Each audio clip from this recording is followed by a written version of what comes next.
Eunice Stanley was still holding the serving spoon when her husband smiled at his family and said, "Please don't upset her tonight. Her episodes have been getting worse." The dining room went silent. His mother lowered her eyes in fake sympathy. His brother looked uncomfortable. Someone across the table whispered, "Oh my God." Eunice felt her face burn. "Casey," she whispered. But Casey only sighed like a tired saint. "I'm trying to help you, Eunice. We all are." And suddenly, every forgotten argument, every emotional reaction, every exhausted moment of the last 2 years became evidence against her. By the time she locked herself in the guest bathroom upstairs, her hands were shaking so hard she could barely breathe. Then her phone rang. "Mrs. Stanley," a man said quietly. "This is Dr. Leonard Brooks, Casey's neurologist. We need to talk immediately, because the diagnosis isn't yours. If this story already has your heart racing, stay with me until the end. And tell me in the comments, have you ever trusted someone who slowly made you question your own reality?" The first time Casey Whitmore called Eunice dramatic, they had only been married 8 months. She remembered it because she had laughed. Not cruelly, not defensively, just softly, almost affectionately, while standing barefoot in their tiny apartment kitchen in Boston. "You forgot our anniversary dinner reservation," she had teased. Casey had walked over, wrapped his arms around her waist, and kissed her forehead. "You know I'm trying to build something for us," he'd said. Back then, Eunice believed every word that came out of his mouth. She believed in ambition, she believed in sacrifice, and most dangerously of all, she believed love naturally required both. 11 years later, she stood alone in the marble guest bathroom of the Whitmore estate, staring at herself in the mirror while mascara stains dried beneath her eyes like bruises. Downstairs, she could still hear the muffled sound of silverware and conversation. They had continued dinner without her. That hurt more than anything. Not Casey humiliating her, not Vivian's fake pity, not Grant refusing to even look her in the eye. It was how quickly everyone accepted the story that she was unstable, as if they'd only been waiting for permission. Her phone was still in her trembling hand. "Dr. Leonard Brooks, Casey's neurologist. The diagnosis isn't yours." Eunice pressed both palms against the cold marble sink and forced herself to breathe. This had to be some kind of misunderstanding. Casey didn't even have a neurologist. At least, she didn't think he did. The thought made her stomach twist violently. How much of her husband's life no longer included her? A knock sounded outside the bathroom door. Eunice Casey's voice was calm, gentle, controlled. "Baby, open the door?" Her throat tightened immediately. That voice, that careful, soothing voice he only used in front of other people. "I'm fine," she whispered. "You locked yourself in a bathroom during dinner." A pause. "You see why people get concerned?" The words sliced through her chest. Not because they were loud, because they were rehearsed. Every conversation with Casey now felt rehearsed, documented, stored away somewhere. She suddenly remembered the way his phone always tilted slightly toward her during arguments. The way he sometimes repeated her sentences back too carefully. The way he'd say things like, "Do you hear how emotional you sound right now?" Or worse, "I'm worried about you." Not angry, never angry, concerned. That was how Casey won. Eunice unlocked the bathroom door slowly. Casey stood there in a navy cashmere sweater, devastatingly handsome in the warm hallway lighting. The exact kind of man people trusted instinctively. Tall, educated, controlled. The kind of man women's magazines described as safe. But tonight, for the first time in years, Eunice noticed something strange. His eyes looked tired. Not physically tired, uneven. Like something behind them was flickering. "You embarrassed me downstairs," he said softly. Eunice stared at him in disbelief. "I embarrassed you? You disappeared during dinner after another emotional reaction." Another. That word hit her hard, as if her pain had become repetitive entertainment. Casey sighed and rubbed the bridge of his nose dramatically. "You know my mother worries about you." "No," Eunice whispered. Your mother hates me. That's not true. It is true. His jaw tightened for half a second. Tiny. Almost invisible. But she caught it. Then the mask returned. You're spiraling again. Again. Again. Again. Every emotion she expressed had somehow become proof against her. Eunice suddenly felt exhausted beyond language. Not tired. Erased. She walked past him toward the guest bedroom, but Casey gently grabbed her wrist. Not hard enough to leave marks, just enough to stop her. You scared everyone tonight. The calmness in his voice frightened her more than screaming would have. You told them I was mentally ill? I told them you've been struggling. You humiliated me? No, Eunice, he said quietly. Your behavior humiliated you. There it was. The shift. The invisible knife. Casey had mastered the art of making her feel guilty for bleeding after he cut her. Her chest tightened painfully. For one horrible second, she almost apologized. That was the worst part. Not the manipulation itself, how effective it had become. Casey stepped closer and lowered his voice. You need help. Eunice looked up at him slowly. Do you actually believe that something unreadable crossed his face, then disappeared? I believe you've become impossible to reach. That sentence nearly broke her, because once upon a time, Casey Whitmore had known her better than anyone alive. Before the promotions, before the country club dinners, before the $20,000 watches, before every conversation became strategy. She remembered the old Casey vividly sometimes. The 28-year-old man who worked late nights beside her at their tiny dining table while she edited his presentations. The man who used to bring her gas station flowers because he couldn't afford real bouquets yet. The man who cried when she miscarried at 9 weeks. But grief changes people.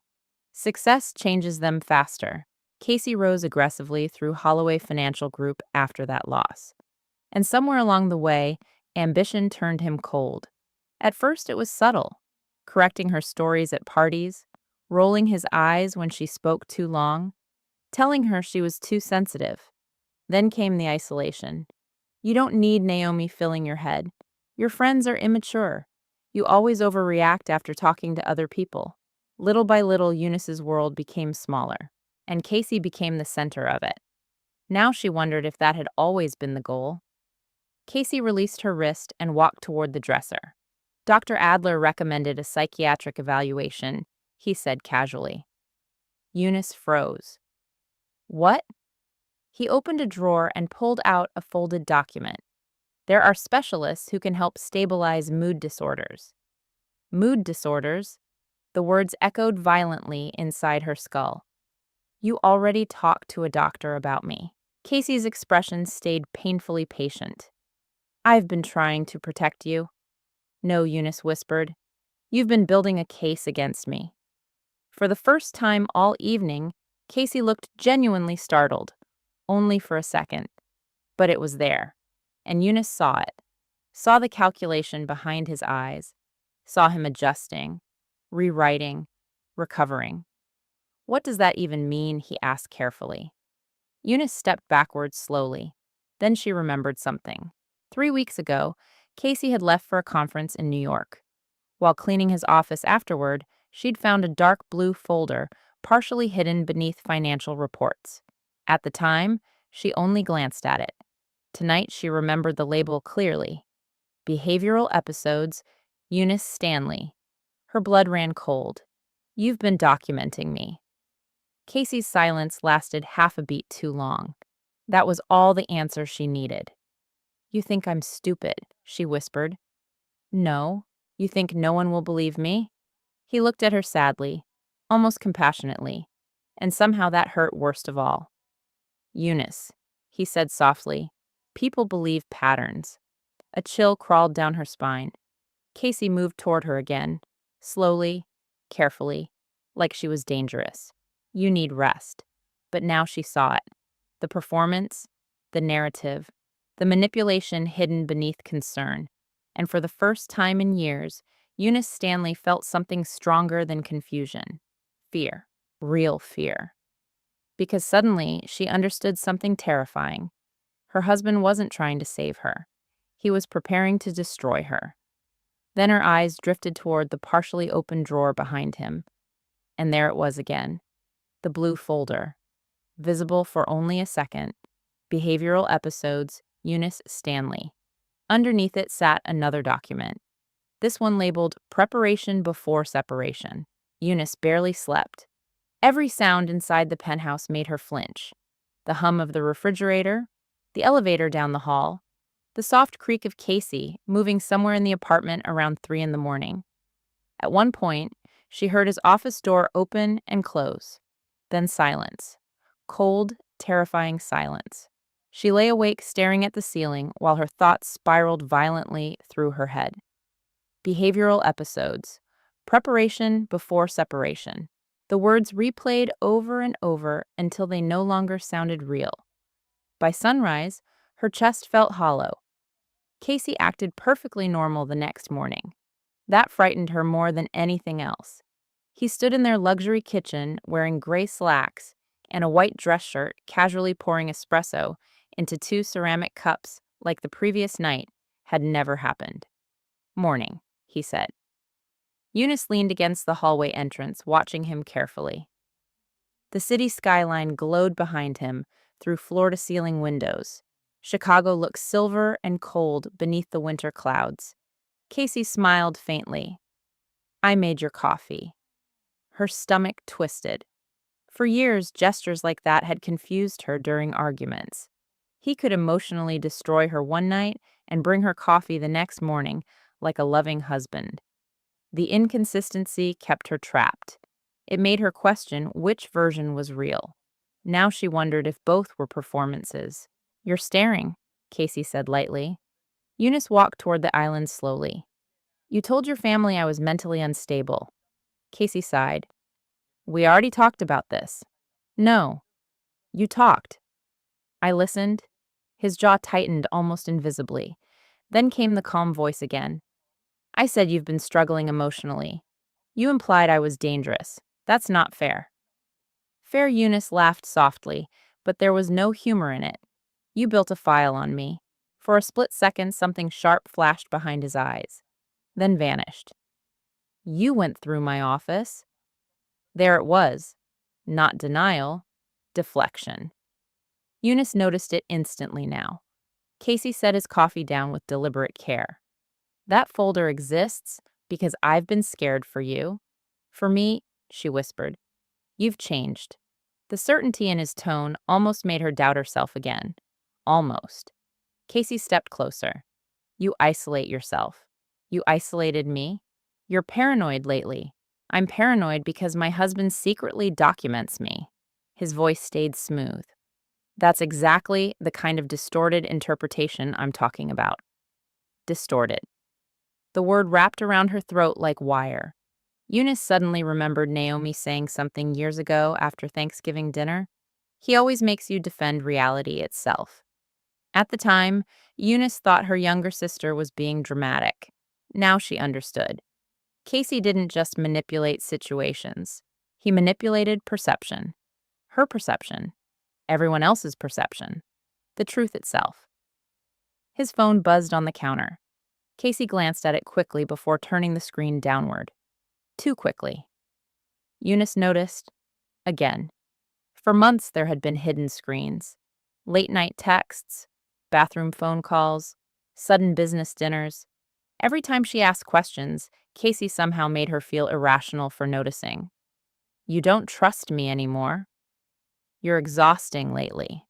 You always assume the worst." Until eventually she stopped asking. Not because she believed him, because she was tired. That realization broke something inside her.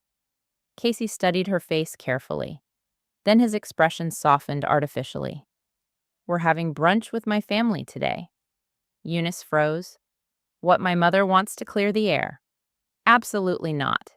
Every instinct inside her screamed it. "No." Casey looked genuinely surprised. "No, I'm not walking back into that house after last night." His voice lowered gently. "Avoiding people isn't healthy, Eunice." Her pulse spiked instantly. There it was again. Everything became psychological language now. Not feelings. Symptoms, not pain. Instability, not reactions. Episodes. You know what she said quietly? You don't get to diagnose me. Casey's face hardened for half a second. Only half. But she saw it. Then he smiled again. I'm trying to save our marriage. No, Eunice whispered. You're trying to control the story. Silence stretched between them. Heavy, dangerous. Then Casey picked up his coffee calmly. We'll leave at 11. Like the conversation was over. Like her consent was irrelevant. And somehow that terrified her most of all. The Whitmore estate looked even colder during daylight. Huge white columns, perfect hedges, massive black iron gates. The kind of house designed to intimidate people before they even entered. Eunice sat stiffly in the passenger seat, while Casey drove one-handed beside her. Neither spoke during the 40-minute drive, but she could feel him watching her occasionally, evaluating. When they arrived, Vivian greeted them at the door with theatrical warmth. "Oh, sweetheart," she said, grabbing Eunice's hands. "How are you feeling today?" Eunice nearly pulled away. Feeling. Everything now sounded loaded, weaponized. "I'm fine," she answered carefully. Vivian exchanged a subtle glance with Casey. Tiny, but unmistakable. Pity. The dining room had been rearranged. Eunice stopped walking immediately. Instead of a brunch setup, chairs had been arranged in a loose circle. Grant sat near the fireplace, with a leather folder in his lap. Helen Mercer, Vivian's closest friend, sat beside him with sympathetic eyes. And Pastor Daniel Reed stood near the window, holding a mug of coffee.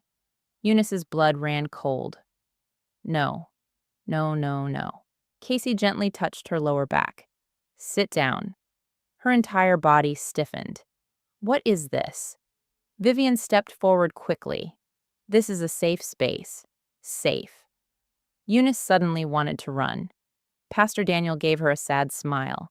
We're here because people love you. Her breathing became shallow.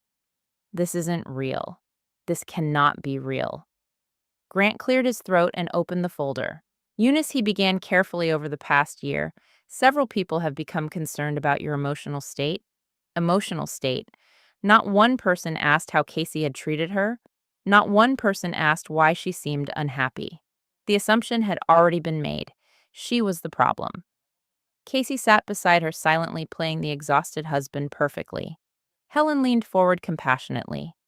You've seemed overwhelmed for a long time. Vivian dabbed fake tears from her eyes. We just want our Eunice back. Eunice stared around the room in disbelief. This was planned. Every second of it. Grant slid several papers across the coffee table. We documented a few incidents. Incidents. Eunice looked down slowly. A list, dates, descriptions. She became irrational during dinner, emotional outburst after charity event, paranoid accusations regarding Casey's schedule. Her hands began shaking. Casey reached toward her instantly. There's no shame in getting help. Eunice jerked away from him. I am not crazy. Silence. The worst kind. The kind that makes you sound guilty. Pastor Daniel spoke softly. No one's calling you crazy, but they already had. Without saying the word directly, Grant folded his hands together. We think a psychiatric evaluation would help everyone move forward. Then he slid another paper toward her. Consent forms, medical release authorizations, evaluation agreements. Eunice's vision blurred. This was happening too fast, too cleanly, too professionally. She looked at Casey desperately. How could you do this to me? His expression broke into something that almost looked like pain. You left me no choice. That sentence shattered her, because part of her still loved him enough to wonder if maybe he believed it. Maybe he truly thought she was unstable now.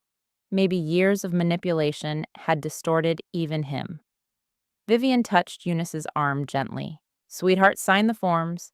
Let us help you. Her hand trembled violently as she reached for the pen. Maybe this would make everything stop. Maybe if she cooperated, Casey would love her again. Maybe. Her phone suddenly vibrated. Naomi? Eunice answered immediately with shaking fingers. Eunice Naomi's voice sounded sharp, alarmed. Do not sign anything. Do you hear me? Don't sign a damn thing. Casey's face changed instantly. For the first time all day, the mask slipped completely. Cold anger flashed through his eyes, and Eunice finally understood something horrifying. This wasn't concern, it was strategy. Casey leaned closer slowly and whispered, so only she could hear, If you refuse, help. I'll protect myself legally. Eunice didn't remember leaving the Whitmore estate. One moment, Vivian was still pretending to cry beside the fireplace, while Grant collected unsigned paperwork with visible irritation. The next, Eunice was sitting inside her car in the freezing Chicago wind, gripping the steering wheel so tightly her fingers hurt. Her phone buzzed again. Dr. Leonard Brooks. For several seconds, she only stared at the screen. Then she answered. Mrs. Stanley. His voice sounded older than she remembered. Careful. Hesitant. Yes. This conversation needs to remain private. Eunice swallowed hard. What exactly is going on? Silence crackled softly through the line. Then your husband has been my patient for nearly 14 months. Her stomach dropped. 14 months. More than a year. A year of lies? A patient for what? Another pause. As if he was deciding how much truth she could survive in one sitting. Would you be willing to meet me in person? Fear crawled slowly beneath her skin. Why? Because I don't believe this is a conversation you should have over the phone. That answer terrified her enough to say yes immediately. The neurology clinic sat near Northwestern Memorial Hospital downtown. Clean white walls, muted lighting. The entire building smelled faintly of antiseptic and expensive coffee. Eunice felt numb walking through it, like she was floating outside her own body. Dr. Leonard Brooks greeted her personally in the waiting room. Late 60s, gray hair, sharp blue eyes softened by visible concern. Not pity, concern, real concern. That difference nearly made her cry. Thank you for coming, he said gently. He led her into a private office overlooking Lake Michigan. The room felt warm and painfully quiet. Eunice sat stiffly across from him while he closed the door carefully. For several seconds, neither spoke. Then Dr. Brooks removed his glasses slowly. Mrs. Stanley, before I continue, I need you to understand something very clearly. Her pulse pounded violently. I have not violated patient confidentiality. Then why am I here? Because your husband disclosed information during treatment that made me concerned for your safety. Safety, not marriage, not emotions. Safety. Eunice suddenly felt cold all over. Dr. Brooks folded his hands together. Casey was diagnosed with a neurological condition last year. Her throat tightened. What condition? He hesitated. Early onset frontal lobe degeneration. The words meant almost nothing to her at first. She blinked slowly. I don't understand. It affects judgment, emotional regulation, impulse control, personality changes. Eunice stared at him silently. No, that couldn't be right. Casey was brilliant, sharp, controlled, calculated. Dr. Brooks continued carefully.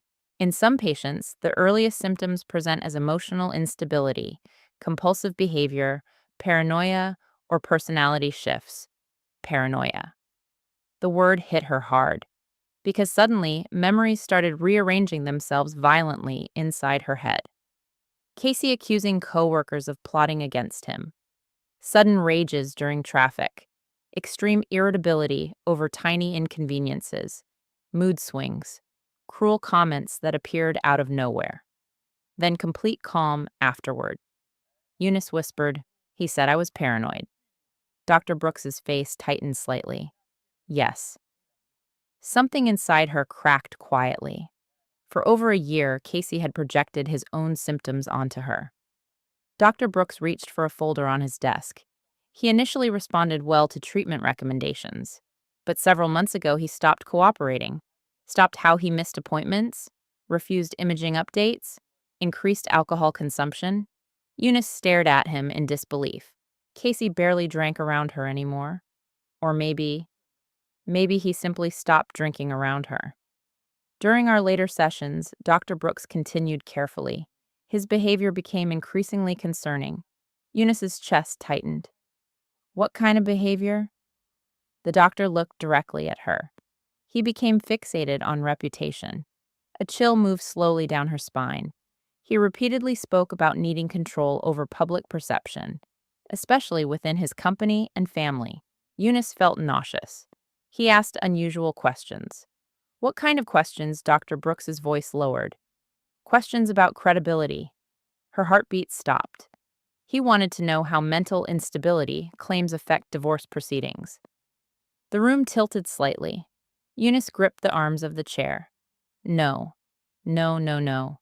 This was planned, calculated, deliberate. Dr. Brooks continued softly. He specifically asked how emotional reactions from spouses are documented legally.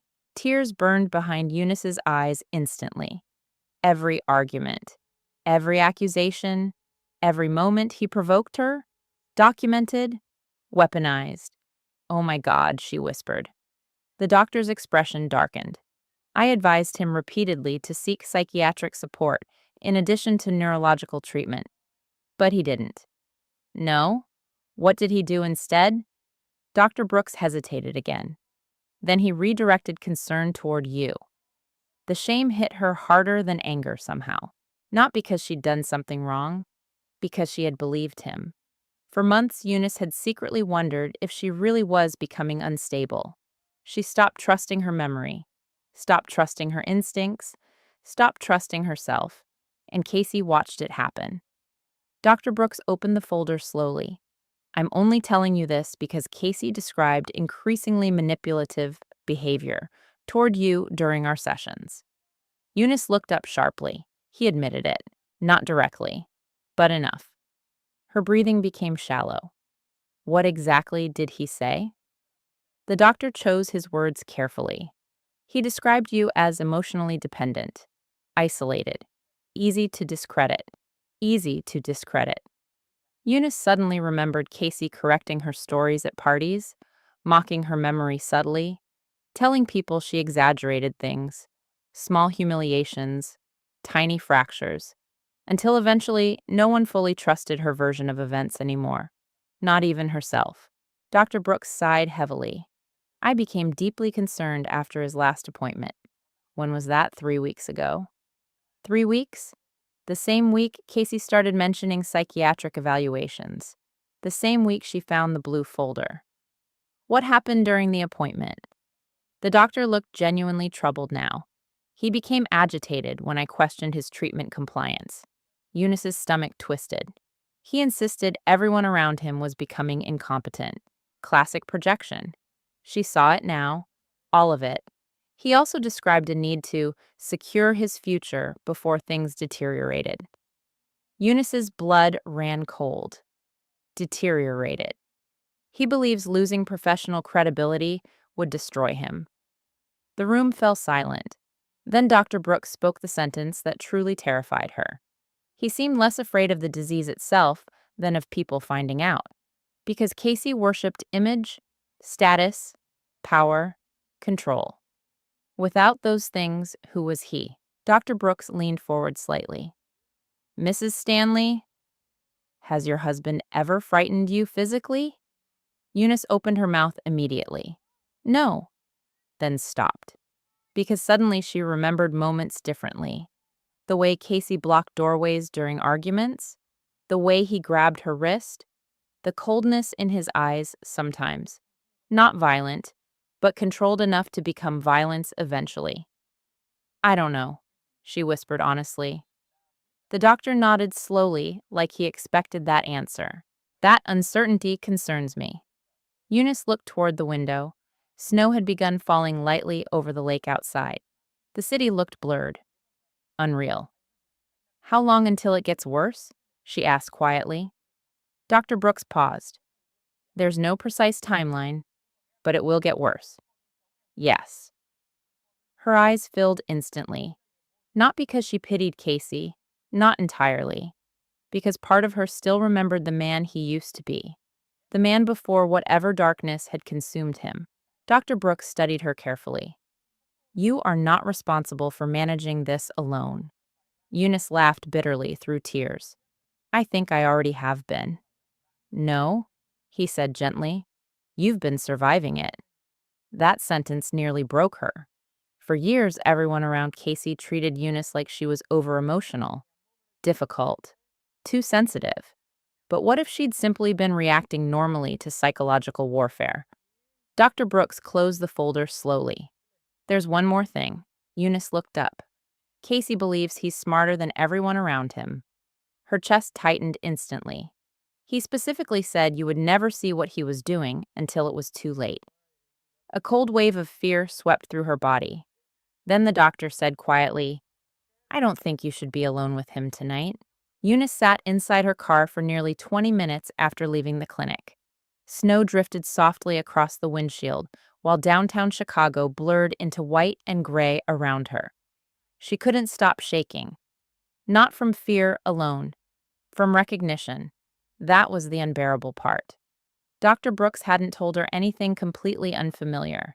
He had simply given names to things she'd already lived through: manipulation, projection, paranoia, control. The terrifying thing about emotional abuse wasn't that it happened suddenly. It happened slowly enough that you adapted to it before realizing you were drowning. Her phone lit up again. Casey. 3 missed calls. Then a text. Where are you? Another one arrived seconds later. You left without saying anything. Then I'm worried about you. Eunice stared at the words until her stomach twisted. 3 hours ago, that text would have worked on her. Now it looked different. Strategic. Documentable. Something he could screenshot later. See, I checked on her because I cared. She suddenly realized Casey performed concern the way actors perform grief in courtroom dramas. Perfectly measured, perfectly visible, never fully real. Her phone buzzed again. Casey calling. This time Eunice answered. Hey, she said quietly.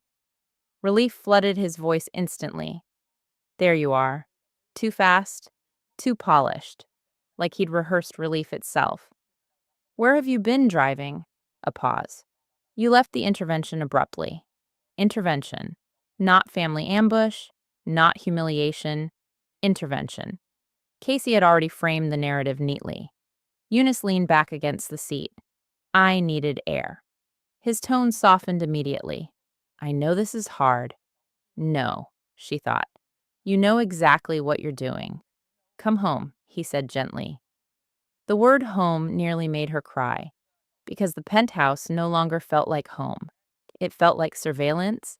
Like every emotion she showed, there became evidence. I'll be back later, she answered carefully. Silence. Tiny. Sharp. Then, where are you right now? Her pulse jumped. The question sounded harmless, but suddenly it didn't feel harmless. Eunice looked out the window instinctively. No one nearby. Still her chest tightened. Downtown. With who there it was. Not concern. Control. By myself. Another pause. Then Casey laughed softly. You know, disappearing after today only makes people more concerned.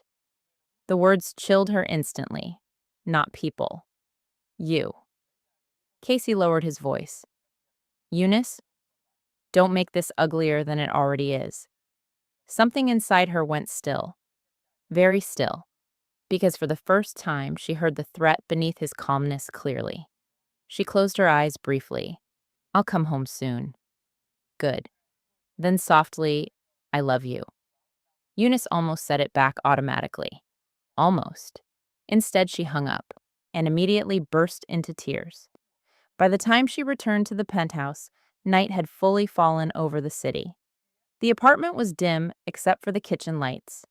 Casey stood near the windows, with a glass of bourbon in his hand. Jazz played softly through hidden speakers.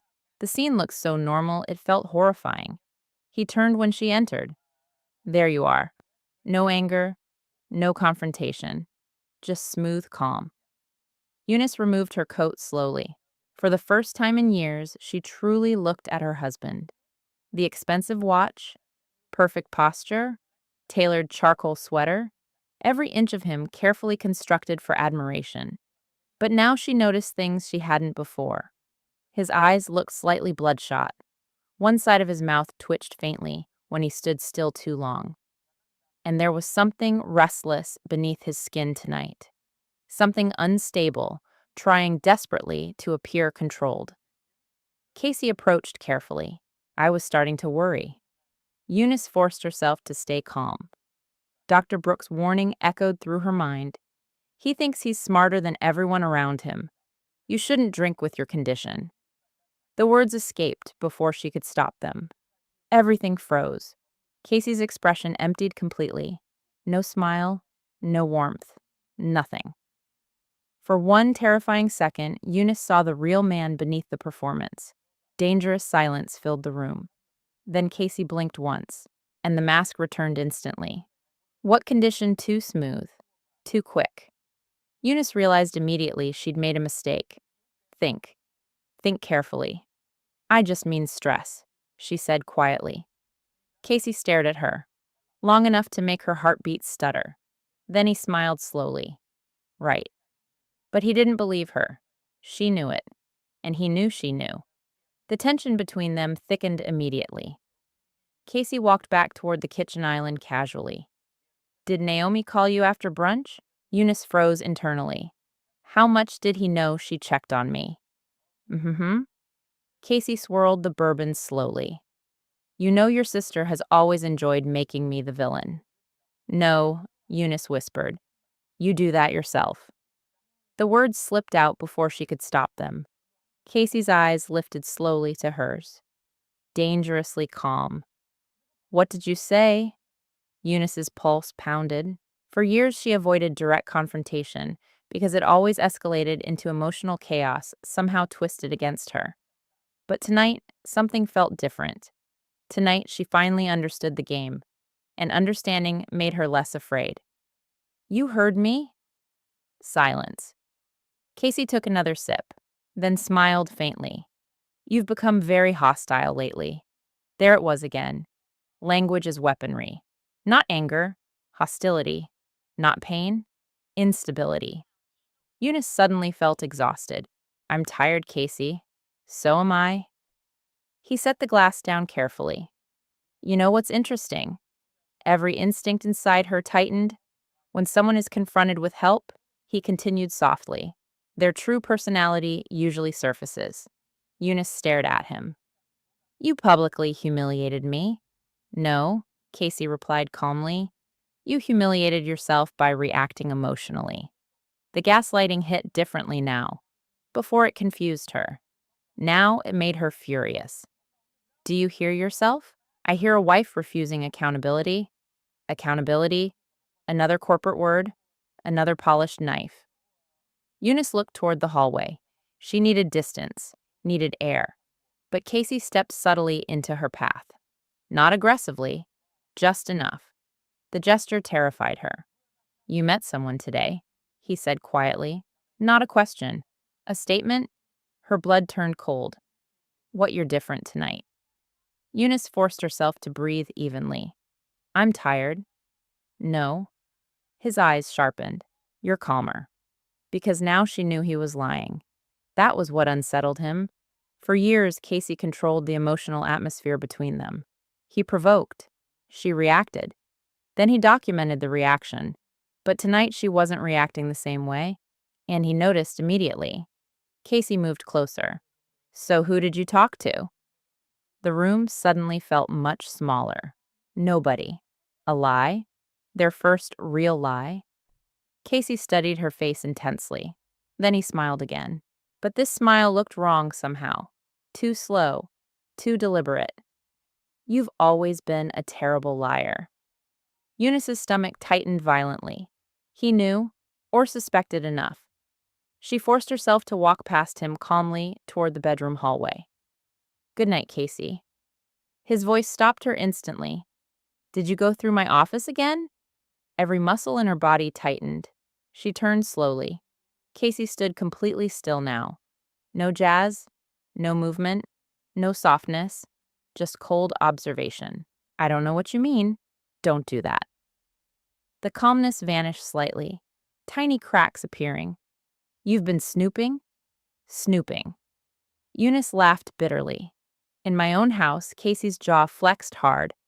Then suddenly, he forgot. Just for a second.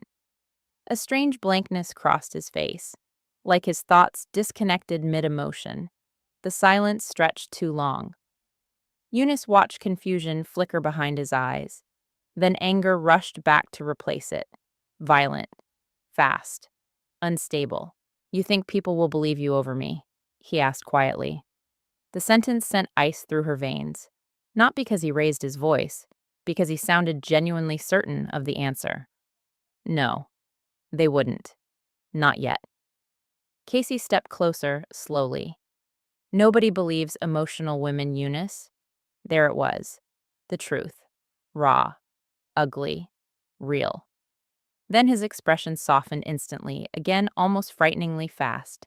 He reached up and brushed a strand of hair behind her ear gently. You need sleep.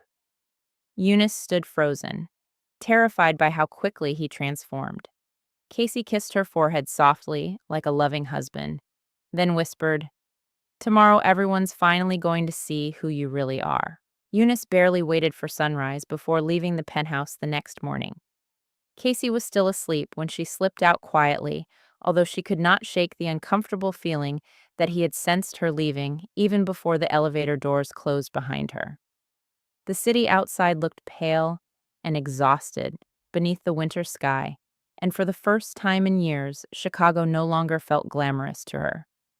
The luxury towers, the polished glass buildings, the elegant cafes Casey loved so much, all of it suddenly felt artificial, like a carefully constructed stage where everyone performed happiness while quietly destroying each other behind closed doors. Her hands trembled the entire drive downtown, not because she doubted what Dr. Brooks had told her anymore, but because she finally understood the scale of what Casey had been doing. He had not merely manipulated arguments or twisted conversations over the years. He had systematically built a narrative around her instability while protecting his own image with terrifying precision. He had gathered documents, recorded emotional moments, isolated her socially, and slowly trained everyone around them to interpret her pain as irrationality. And worst of all, it had almost worked. If Naomi had not called during that intervention, Eunice genuinely believed she might have signed those psychiatric papers simply to stop the humiliation.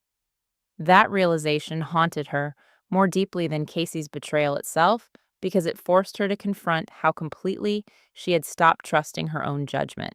Naomi had arranged the meeting discreetly at a private law office several blocks away from the financial district.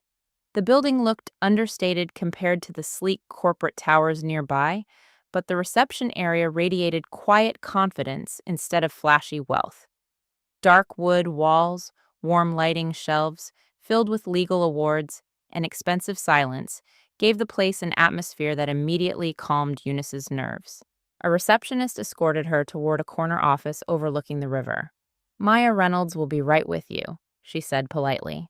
Eunice sat down slowly, clutching her purse against her lap, while anxiety twisted through her stomach. She had never hired an attorney before in her life.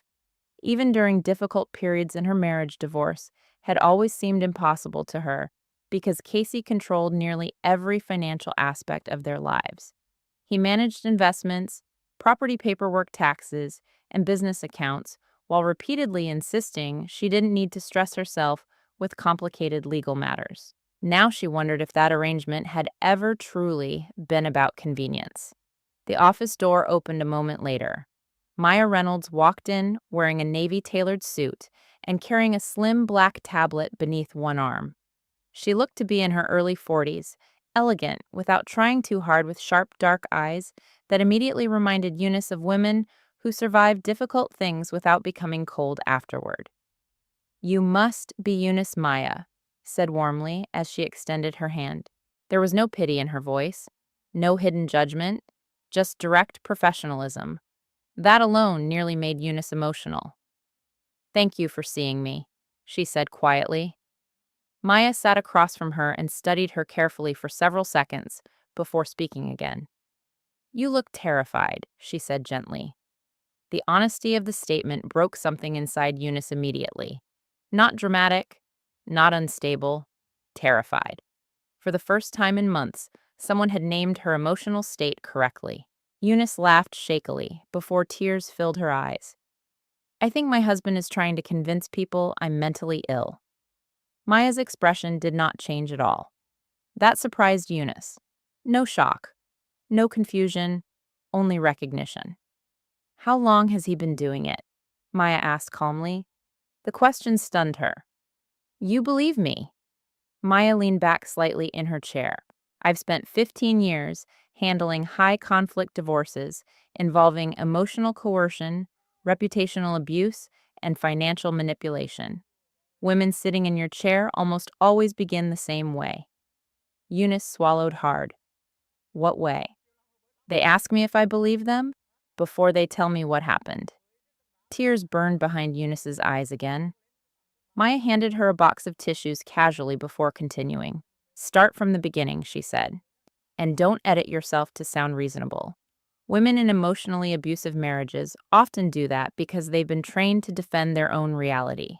That sentence hit Eunice harder than she expected, because it was true. Even now, she still felt an instinctive need to protect Casey from sounding cruel. She spent nearly an hour explaining everything, beginning with the family dinner and moving backward through years of manipulation that suddenly looked horrifying when spoken out loud. She described the gaslighting, the recordings, the isolation, the intervention, the hidden folder, and finally Dr. Brooks' warning about Casey's diagnosis and deteriorating behavior. Maya interrupted only occasionally to ask clarifying questions. "Did he ever encourage you to quit working?" "Yes." "Did he gradually reduce your involvement in financial decisions?" "Yes." "Does he provoke emotional reactions and then remain unusually calm afterward all the time?" Maya nodded slowly while typing notes into her tablet. "That's behavioral framing," she explained. "It's common in coercive control dynamics. One partner creates emotional instability intentionally while positioning themselves as the rational victim." Eunice felt cold, hearing her marriage summarized so clinically. Maya continued carefully. "Your husband sounds highly image conscious, extremely strategic, and deeply invested in controlling perception. Men like that often weaponize mental health language because it discredits women socially without leaving obvious bruises." The room fell silent for a moment. Then Eunice asked the question that had been haunting her all night. "Am I overreacting?" Maya's expression sharpened immediately. "No," she said firmly. "You are underreacting to the level of danger here." Danger. The word landed heavily. Eunice looked down at her hands. "I don't think Casey would physically hurt me." Maya crossed her arms thoughtfully. Most women who experience coercive psychological abuse say that exact sentence before escalation occurs. The issue isn't whether he's physically violent today. The issue is that he's losing control of the narrative, and men who depend on control often become unpredictable when they feel exposed. Eunice's chest tightened painfully, because Casey already suspected something had changed. He noticed her calmness the previous night. He knew she was no longer reacting the way he expected. Maya seemed to read the fear on her face. "Has he realized you know more than before?" "I think so." "That's concerning." The attorney stood and walked toward the window slowly. "Eunice, I need you to understand something very clearly. Intelligent manipulators rarely collapse emotionally in public first. They collapse strategically. That means they move assets, build legal defenses, isolate witnesses, and create documented narratives before anyone realizes what's happening." Eunice immediately thought about the folder labeled "Preparation Before Separation." Maya turned back toward her. "Do you have access to shared accounts?" "Limited." "Passwords?" "Some." "Copies of financial records?" Eunice hesitated. "Casey handles most of that." Maya sighed quietly. "Of course he does." Then she sat back down and folded her hands together. "Listen to me carefully. From this moment forward, you do not confront him emotionally. and you absolutely do not tell him what you know about his diagnosis. Why? Because right now, your husband still believes he's the smartest person in the room. That arrogance is our advantage. Our advantage. The words startled Eunice, not because they sounded aggressive, because they made her feel protected for the first time in years. Maya's voice softened slightly. You survived long enough to get here, which tells me you're stronger than you think you are. But survival mode makes women underestimate themselves. You're not crazy, Eunice. You are a woman who's been psychologically cornered by someone highly skilled at manipulation. Eunice finally broke down crying completely. Not loud, not dramatic, just exhausted tears from carrying confusion for too long. Maya waited patiently before sliding a legal pad across the desk. Now she said calmly, let's start building the real story before Casey finishes writing his version first. For the next 4 days, Eunice lived inside a version of her marriage that felt almost unbearably artificial. After meeting Maya Reynolds, she began seeing patterns everywhere, and once she saw them clearly, she could no longer unsee them. Casey's behavior, which once seemed merely difficult or emotionally exhausting, now looked frighteningly deliberate. Every conversation carried hidden positioning beneath it, every expression appeared measured for effect, and every act of kindness seemed designed to maintain control rather than create intimacy. The realization hollowed her out emotionally. It was one thing to discover betrayal. It was another thing entirely to realize the person sleeping beside you had been quietly rewriting your reality for years. Casey became unusually attentive after the intervention. He brought her coffee every morning, texted throughout the day, asking if she had eaten lunch, and repeatedly suggested couples therapy in a tone that sounded caring enough to convince anyone listening. Yet, underneath the polished concern, Eunice sensed growing tension in him. She noticed it in the way he watched her when he thought she wasn't paying attention, as though he were studying changes in her behavior carefully. He no longer trusted the emotional script between them because she had stopped reacting predictably. That made him uneasy. And uneasy men made mistakes.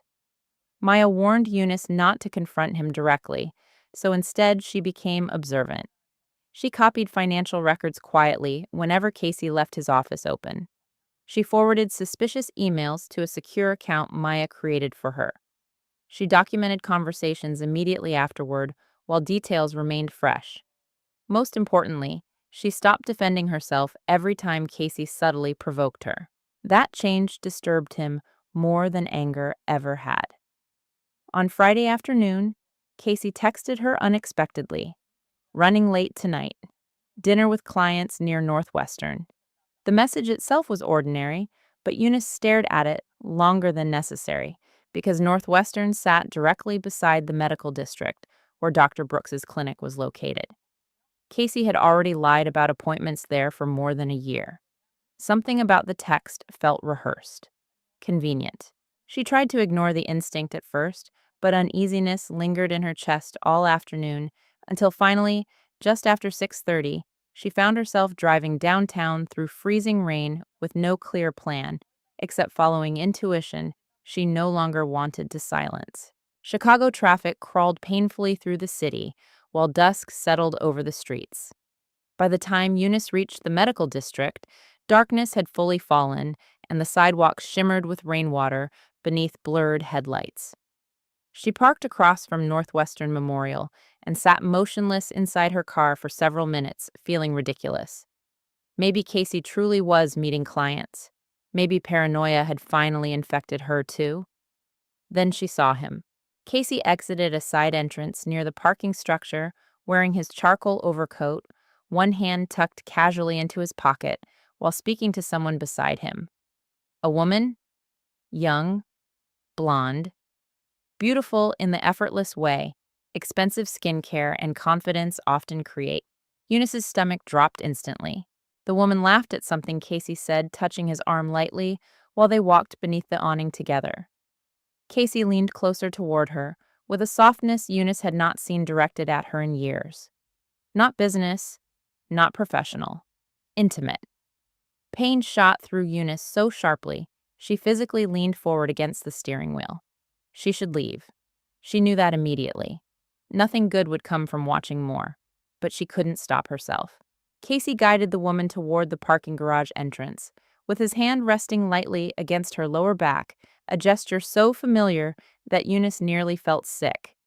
He used to touch her like that constantly during the early years of their marriage, before affection became another thing rationed carefully whenever she displeased him.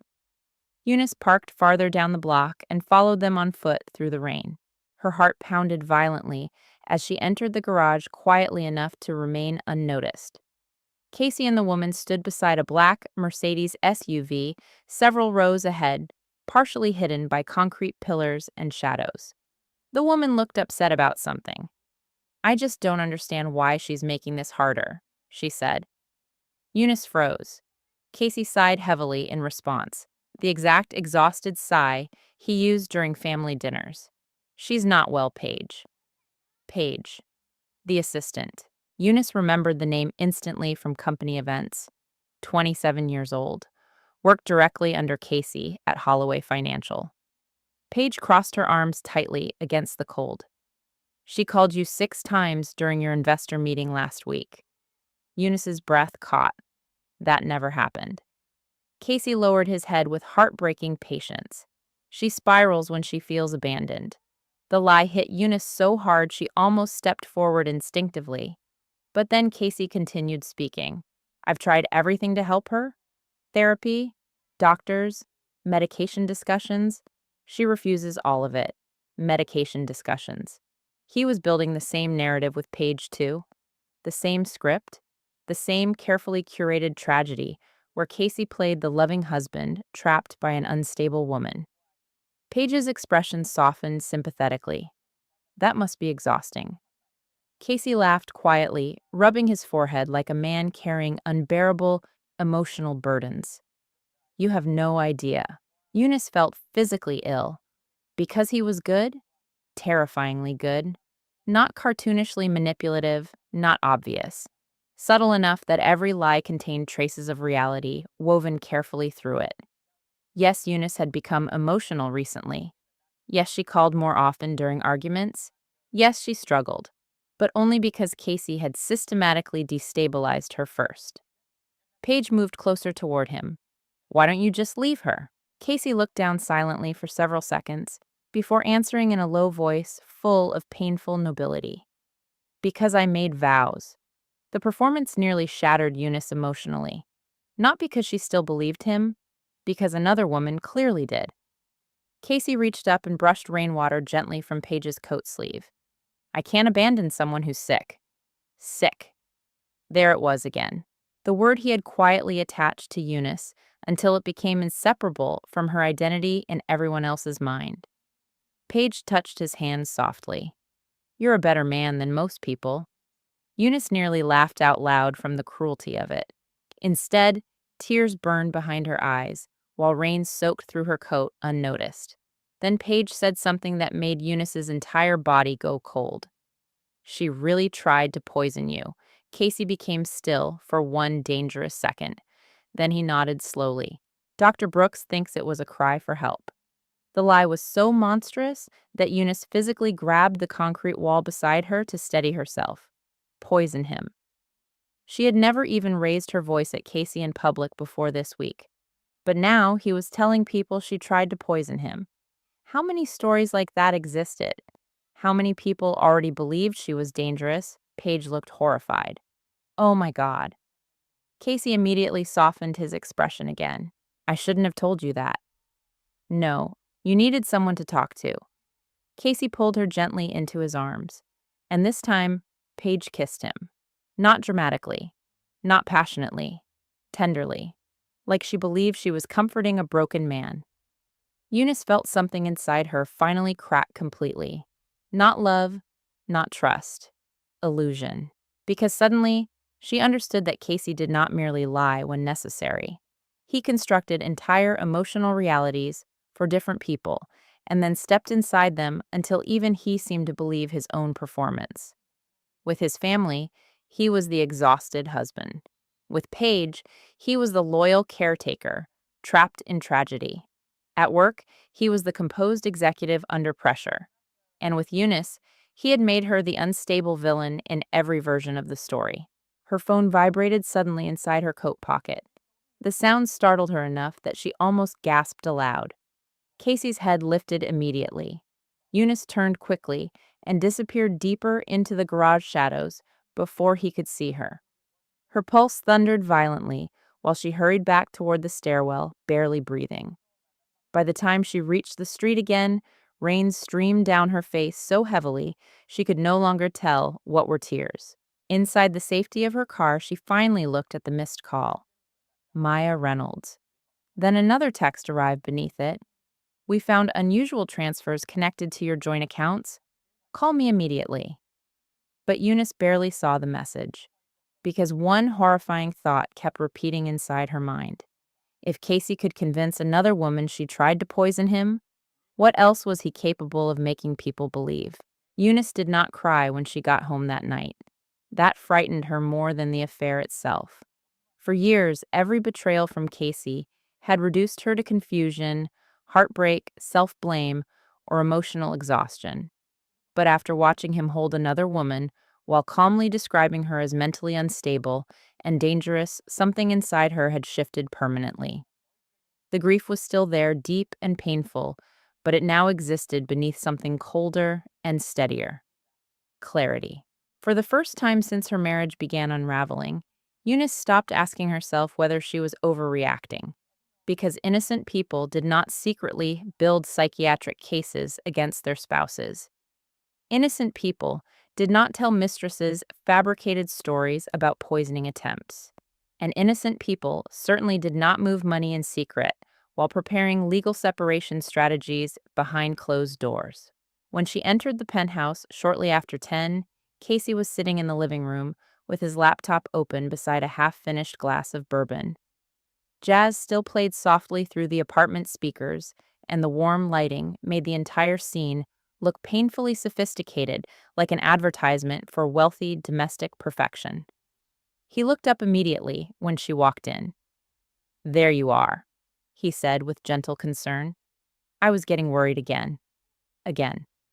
Every word now sounded curated.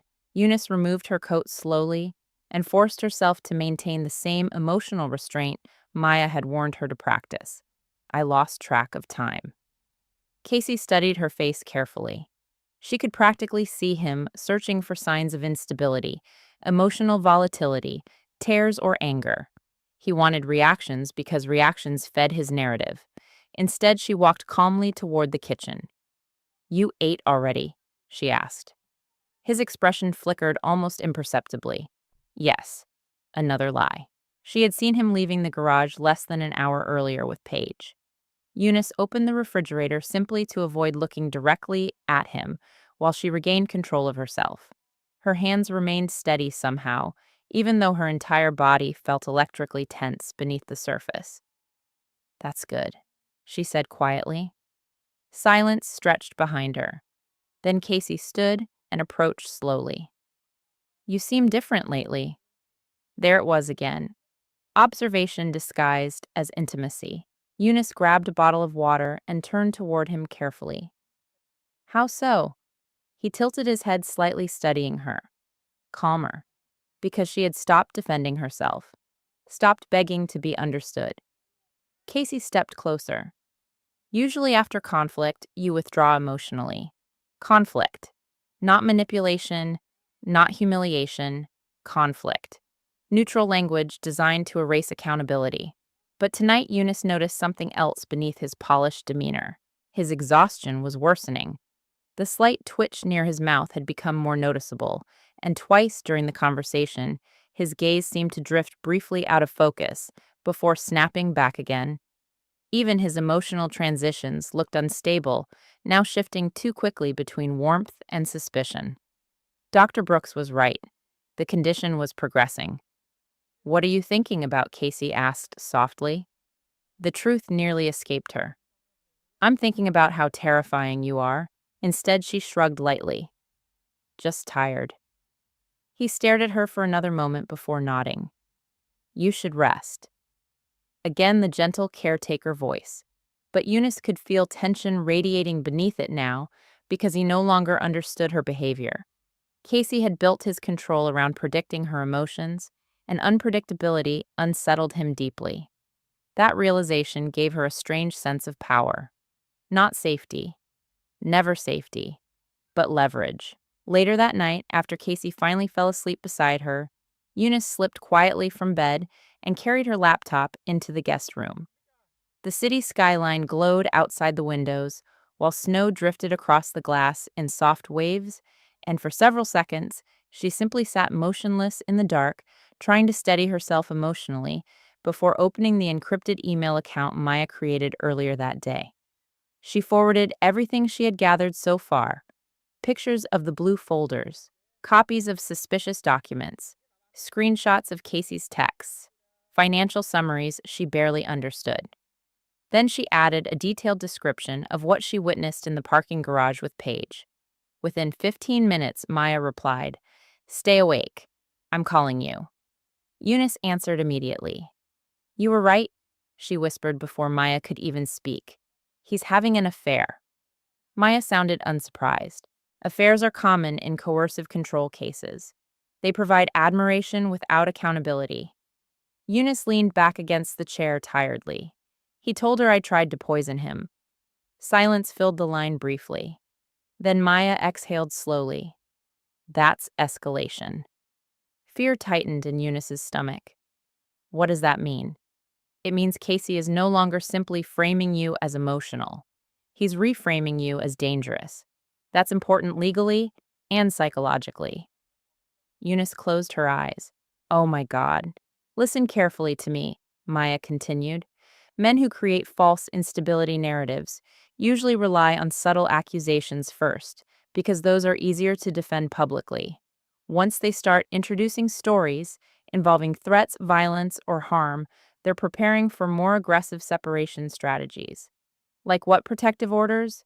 Emergency filings, reputation destruction, financial isolation." Eunice suddenly felt nauseated. Then Maya's voice sharpened slightly. "And speaking of finances, we found something significant tonight." Her pulse jumped immediately. "The transfers?" "Yes." Eunice sat up straighter. Maya continued carefully. "Several large sums were moved from your joint investment accounts into holding companies connected to the Whitmore family within the last 6 months. How much? Over $2 million. The number hit Eunice like physical impact. What? Some transfers are disguised as business restructuring, but the timing is suspicious, especially combined with the psychiatric narrative he's building. Eunice pressed a hand against her mouth. She suddenly remembered Casey encouraging her not to stress about financial paperwork during the previous year. How many documents had she signed without reading carefully? Maya continued. "We also identified electronic authorization signatures that may not match your standard authentication records." Eunice went completely still. "What does that mean?" "It means your husband may have forged consent for financial transfers." The room seemed to tilt sideways. Casey would never. Then she stopped herself. Yes, he would. Because every time she thought Casey would never do that, reality proved otherwise. Maya lowered her voice. "Eunice, I need you to start thinking strategically, not emotionally. Your husband is preparing for war while pretending he wants peace." War. The word sounded dramatic, until Eunice realized it wasn't. Casey had already weaponized family perception, psychiatry, marriage, money, and sympathy. He was dismantling her life piece by piece while smiling gently enough to appear compassionate. "What do I do now?" she asked quietly. "You gather evidence before he realizes how much you know." For the next 2 hours, Maya walked her through everything methodically. Eunice learned how to duplicate cloud backups, discreetly preserve metadata, photograph paper documents properly, and secure copies of financial records without alerting Casey. The process felt surreal because only weeks earlier she had still been trying to save her marriage. Now she was building a legal survival strategy against her husband. At nearly 2 in the morning, Eunice finally ended the call and sat alone in silence, staring at the city lights outside. Then she remembered something suddenly. Casey's office safe. Years ago, he gave her the code during a vacation because he was afraid of forgetting it himself. She had not thought about it in years. Her pulse quickened immediately. Slowly, carefully, Eunice stood and walked down the dark hallway toward Casey's office. The penthouse remained silent, except for the faint hum of the heating system. Casey slept only 30 feet away. The realization made her hands shake as she entered the office and closed the door softly behind her. Moonlight spilled across polished wood shelves and framed business awards while she crossed toward the built-in cabinet behind his desk. The safe sat hidden behind a panel. Eunice entered the code carefully. For one horrifying second, nothing happened. Then the lock clicked open. Inside sat stacks of financial files, hard drives, and sealed folders arranged with disturbing precision. At the very top rested another dark blue folder, this one labeled Eunice Legal Strategy.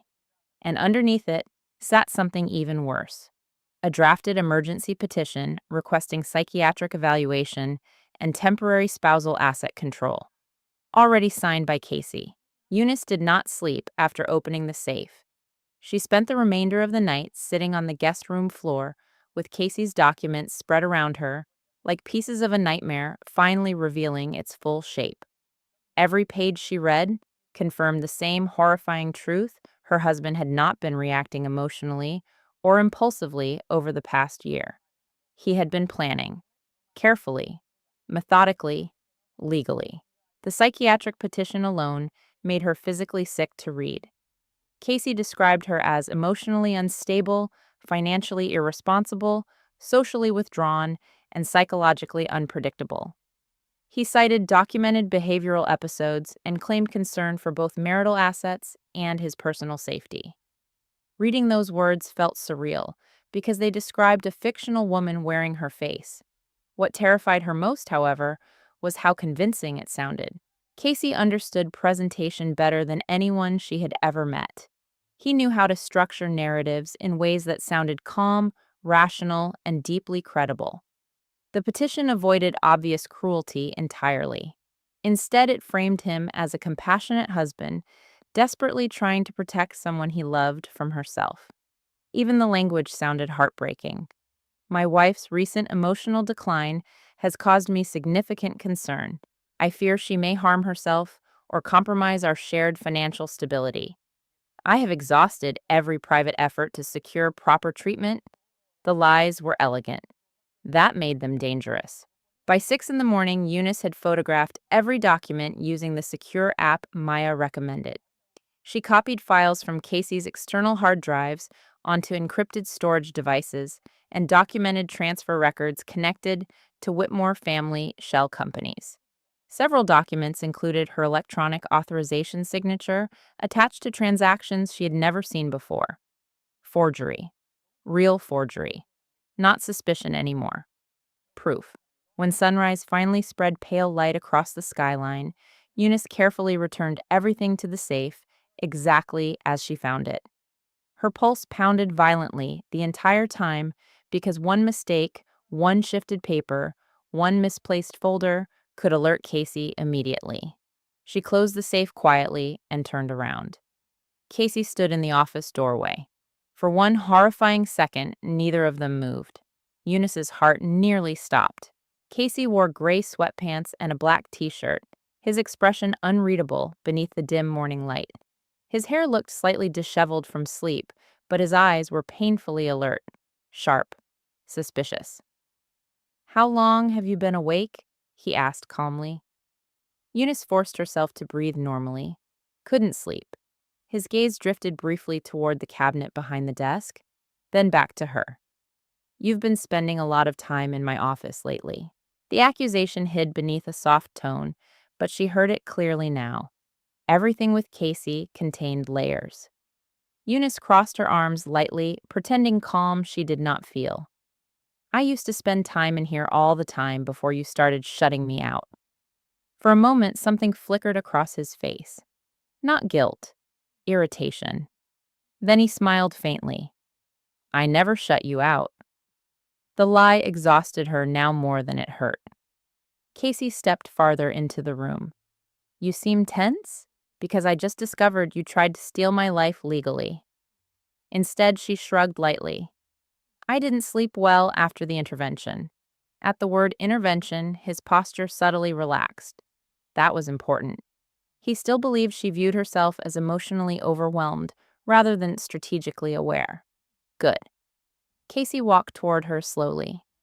You know none of this would be necessary if you accepted help. Eunice looked at him carefully. What exactly do you think is wrong with me? For the first time, Casey hesitated. Tiny, barely visible, but real. Then he answered with rehearsed sadness. I think you've been struggling since the miscarriage. The sentence hit her unexpectedly hard, not because it was entirely false, because he was weaponizing something sacred. Years ago, losing that pregnancy nearly destroyed both of them emotionally. Casey used to hold her while she cried at night afterward. He used to whisper that none of it was her fault. Now he used that grief as supporting evidence against her stability. Eunice stared at him in disbelief. You're using our dead child to justify this. His expression tightened instantly. That's not fair. Fair. Her voice sharpened despite herself. You're building psychiatric cases against me. Casey's face changed immediately. Not dramatically. Dangerously. The softness disappeared so fast, it almost frightened her more than anger would have. You went through my files. There it was. Not confusion. Confirmation. Eunice realized too late she had revealed too much. Silence thickened between them. Then Casey exhaled slowly and rubbed his forehead, like a tired executive handling difficult negotiations.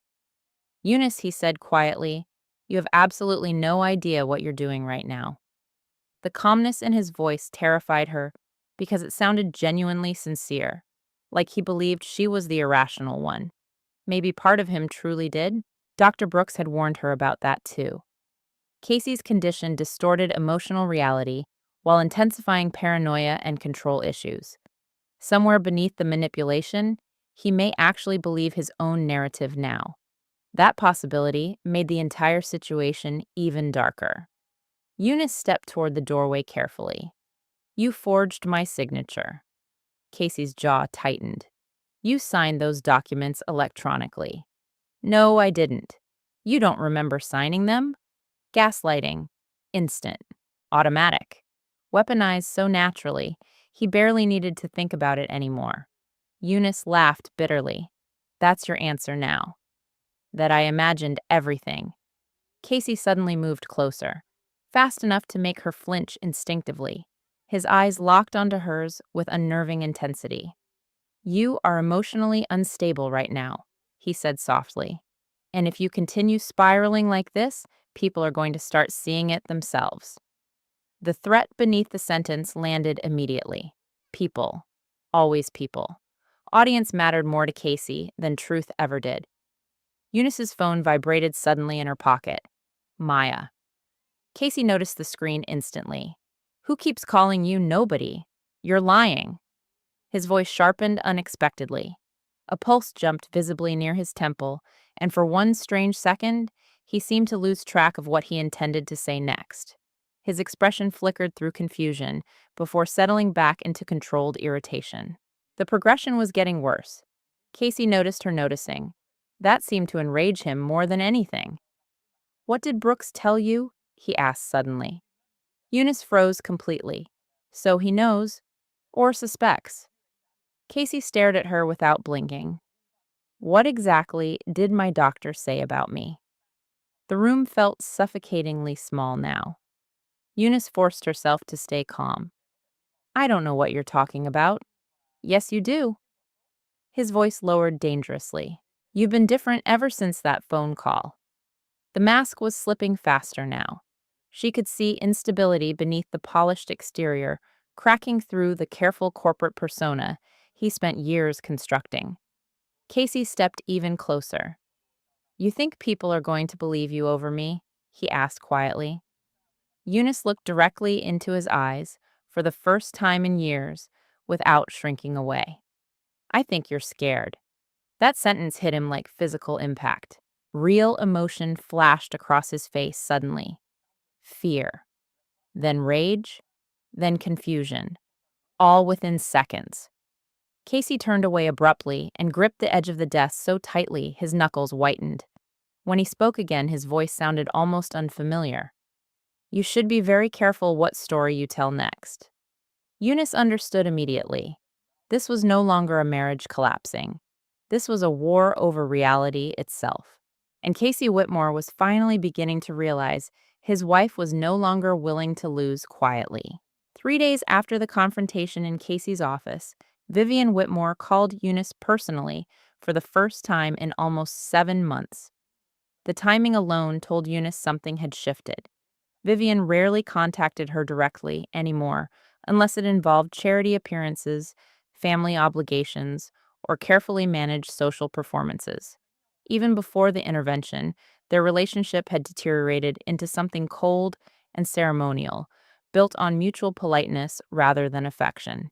But this call felt different immediately. Vivian sounded tired. Not theatrical, not manipulative, genuinely tired. Can we meet privately? She asked quietly. Eunice stood near the windows of Maya's office, while downtown Chicago blurred beneath gray winter rain outside. She hesitated for several seconds before answering, because every instinct in her body distrusted anything connected to the Whitmore family now. Why? A long silence followed. Then Vivian spoke softly. Because I think something is very wrong with my son. The words landed heavily. Not because Eunice needed validation anymore, but because hearing Casey's own mother finally question him felt almost unreal after years of defending him automatically. They agreed to meet later that afternoon at a quiet restaurant overlooking the river, far enough from the family's social circle to avoid attention. When Eunice arrived, Vivian was already seated alone in a private corner booth. For the first time since Eunice met her 11 years earlier, Vivian Whitmore looked her age.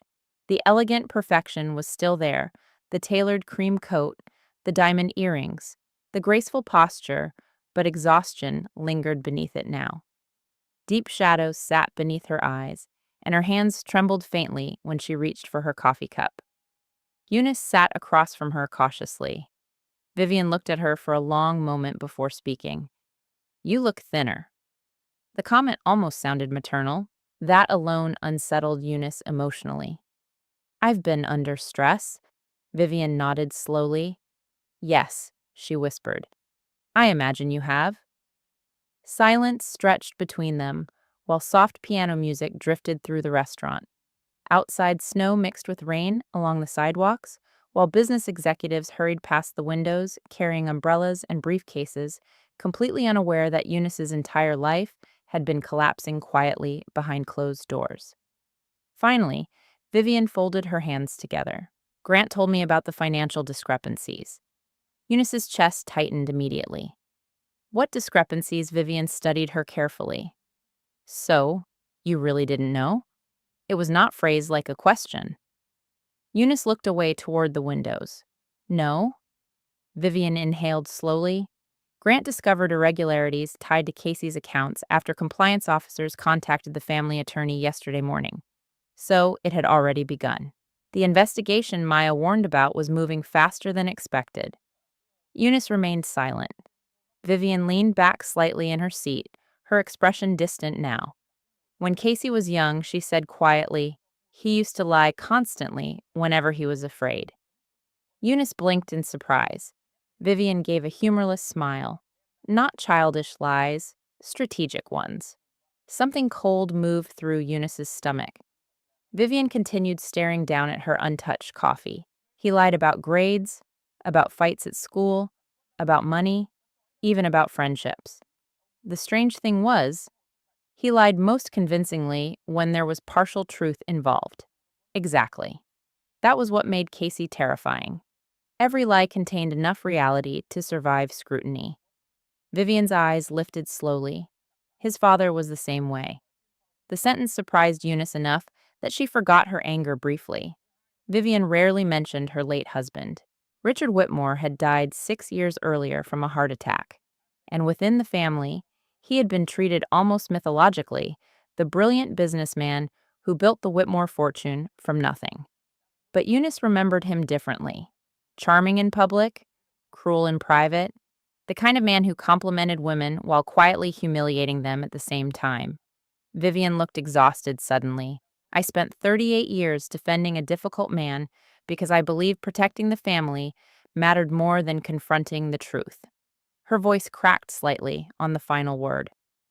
And now I think I may have done the same thing to you. Eunice stared at her in stunned silence. This was the closest thing to an apology Vivian Whitmore had ever given anyone. But the pain inside Eunice was too deep now to soften easily. He told everyone I was mentally unstable, she said quietly. Vivian closed her eyes briefly. I know. He turned your entire family against me. I know. He made another woman believe I tried to poison him. That one visibly shook Vivian. Her composure slipped for the first time. What? Eunice laughed bitterly. You didn't know about that part. Vivian's face paled slightly. For several seconds, she looked genuinely horrified. Then something inside her seemed to collapse quietly. My God. Eunice suddenly realized something important. Vivian knew Casey manipulated people, but she did not understand how far it had gone. Not until now. Vivian pressed trembling fingers against her temple. Grant told me Casey has become increasingly erratic at work recently, but I thought... She stopped herself. You thought I was exaggerating, Eunice finished softly. Vivian looked ashamed. Yes. The honesty hurt more than denial would have. Because Eunice had spent years trying desperately to earn love from people who preferred convenience over truth. Vivian swallowed hard before continuing.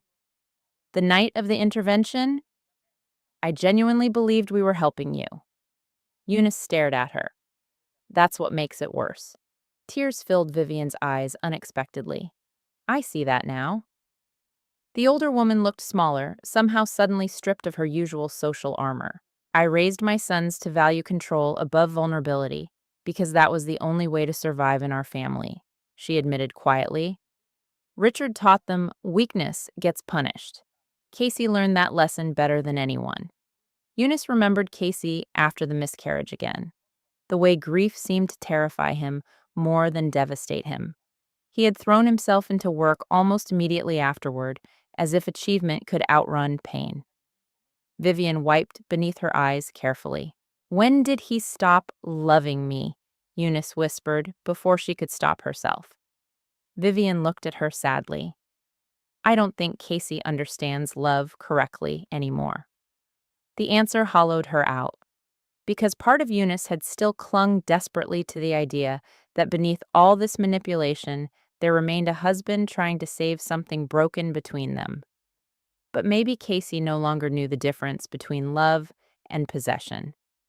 Vivian suddenly reached into her purse and removed a folded document. I shouldn't give you this, she said quietly. Eunice unfolded it carefully. Her stomach dropped immediately. Medical insurance statements, neurological treatment charges, medication records, dates stretching back over a year. Proof. Undeniable proof. You knew, Eunice whispered. Vivian looked devastated. Not everything. Casey told me it was stress-related cognitive fatigue. He made it sound temporary. Of course he did. Vivian's voice trembled now. But recently, he's become frightening. Eunice's pulse quickened. How Vivian hesitated before answering. Last week he accused Grant of stealing from him during a family meeting. Yesterday he forgot he already told me the same story twice within 10 minutes. The progression was accelerating. Dr. Brooks had been right. Vivian leaned forward suddenly. Eunice listened to me carefully. Casey is unraveling, and when men like him lose control, they become dangerous in ways people don't anticipate. Dangerous. Again that word. Again that warning. Vivian reached across the table and grabbed Eunice's hand unexpectedly. You need to protect yourself now, not your marriage. Yourself. Eunice looked down at their joined hands in stunned silence. For years, she had wanted acceptance from this woman more desperately than she cared to admit. Now that it finally arrived, it felt unbearably tragic because it came far too late. Vivian's eyes filled completely with tears. You deserved better from all of us. Eunice slowly pulled her hand back. No, she said quietly. I deserved better from myself, too. Vivian looked at her carefully, then almost like she was seeing her clearly for the first time. And for the first time in years, Eunice did not feel small beneath a Whitmore's gaze. She felt awake. Paige Donovan showed up outside Maya Reynolds' office on a Tuesday afternoon, looking nothing like the polished young woman Eunice had seen in the hospital parking garage. That night in the rain, Paige had looked glamorous, emotionally invested, and completely convinced she was protecting a wounded man trapped in a tragic marriage.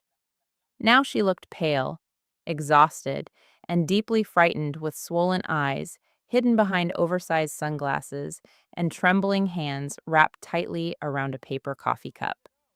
The receptionist called Maya privately before allowing her upstairs.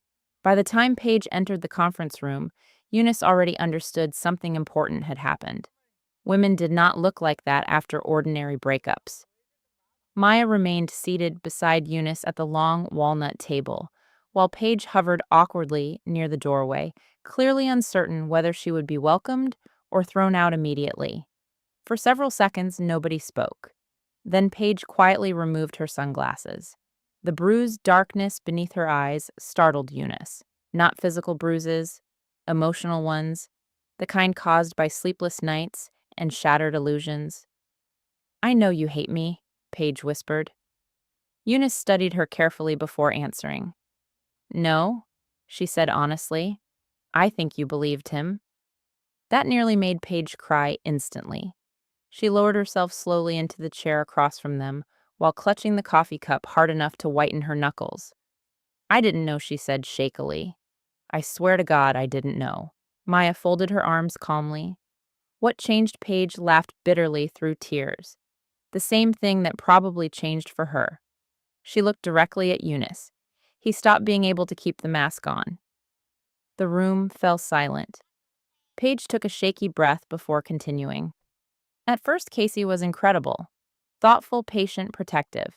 He talked about you constantly, but always like he was worried about you instead of angry. He made himself sound exhausted, not cruel. Exactly. That was Casey's gift.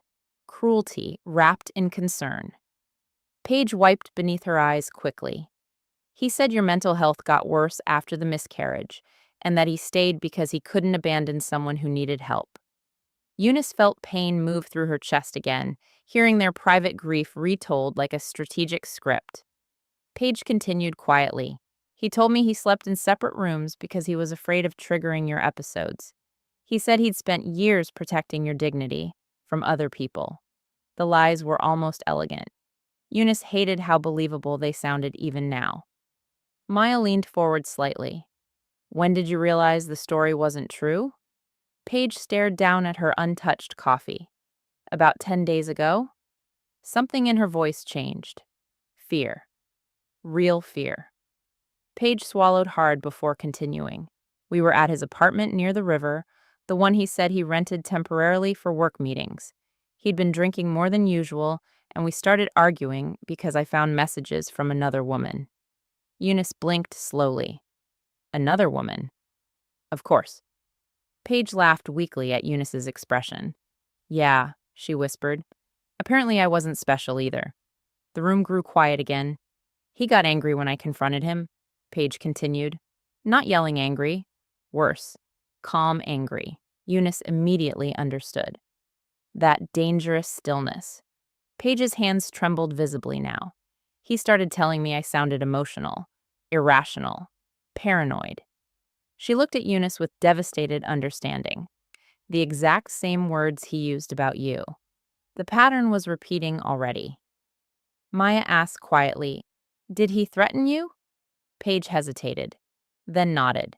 He said emotional women destroy their own credibility when they panic. Eunice felt physically cold, hearing her own experience mirrored back so precisely. Paige wiped tears from her face impatiently.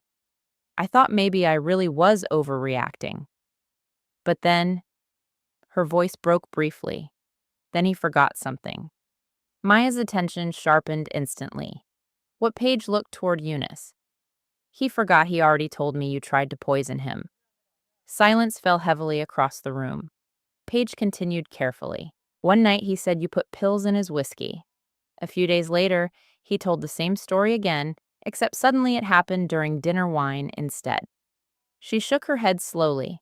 The details kept changing. Frontal lobe degeneration, memory instability, narrative distortion. Everything Dr. Brooks described was becoming visible now. Paige exhaled shakily. Then, last weekend, he accused me of recording him during an argument. He grabbed my phone and started going through everything while talking to me like... She stopped. Like what Eunice asked softly.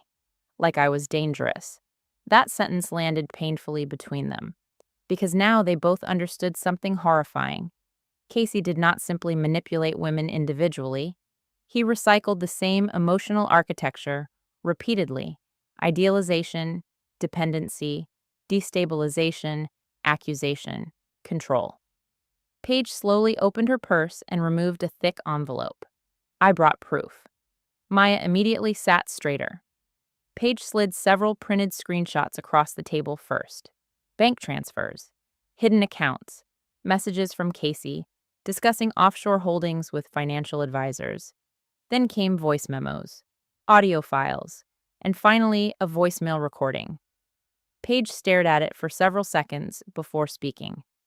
This is the one that made me leave. Eunice's pulse quickened. Maya connected the phone to a speaker quietly. Casey's voice filled the room almost immediately.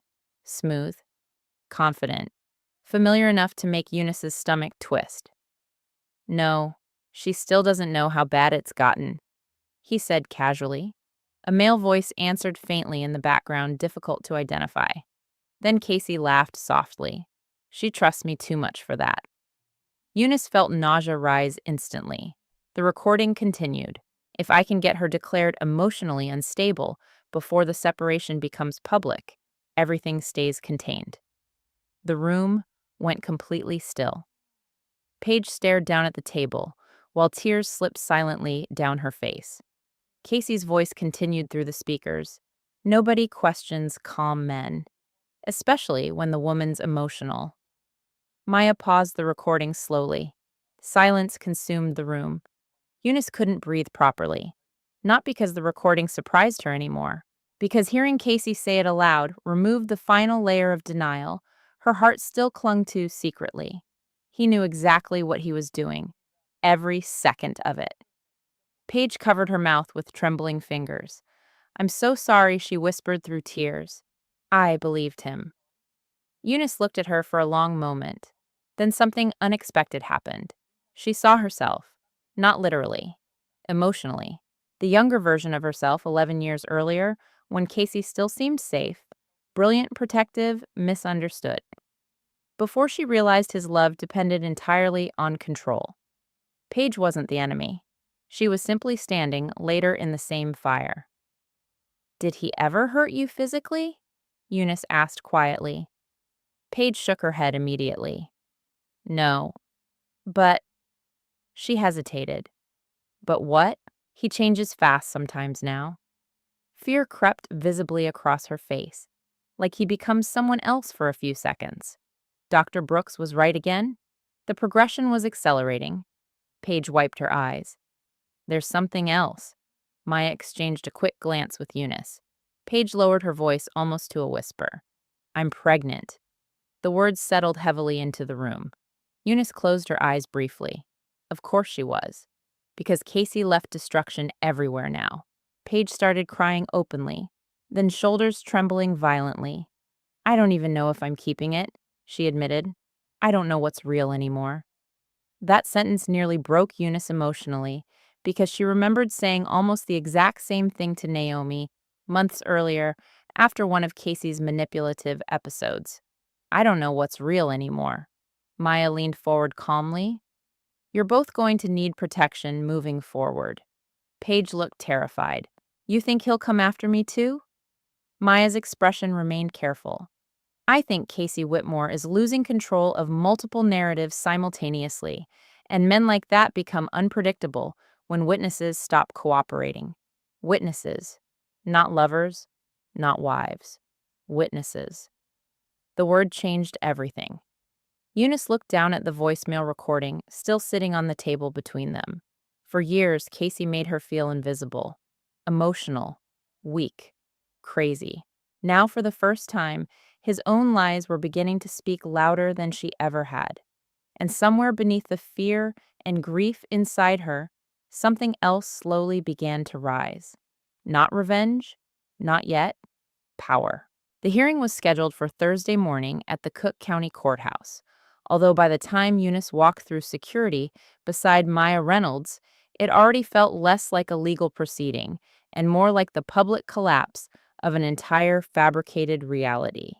For 3 nights, she had barely slept, not because she feared losing anymore, but because she finally understood how dangerous truth became when exposed to someone who spent years controlling perception professionally. Casey was not merely fighting to protect his reputation now. He was fighting to preserve the identity he had built around himself so carefully that even he no longer seemed capable of separating performance from reality. The courthouse buzzed with ordinary legal chaos, divorcing couples, exhausted attorneys, clerks carrying files through crowded hallways, but Eunice felt detached from all of it as though she were moving through someone else's life. Maya walked beside her, carrying 2 thick binders and a leather portfolio containing weeks of collected evidence. "You ready?" she asked quietly. Eunice looked ahead toward the courtroom doors. "No," she admitted honestly, "but I'm done being afraid." Maya nodded once. "That's enough." Inside the courtroom, Casey already sat beside Grant Whitmore and 2 corporate attorneys from Holloway Financial Group. The sight of them together instantly revealed how serious the situation had become. Casey wore a dark navy suit with a pale silver tie, looking every inch the composed executive under unfair pressure. If someone walked into the room knowing nothing else, they would immediately trust him. That used to terrify Eunice. Now it simply made her tired. Casey looked up when she entered. For several seconds, their eyes locked across the room. Something inside him visibly shifted when he saw Maya beside her. Not panic, calculation. He still believed he could control this. Grant rose first. His expression looked exhausted rather than hostile now. "Eunice?" he said quietly. She nodded politely but did not stop walking. Casey watched her carefully the entire time she took her seat. Then he smiled faintly.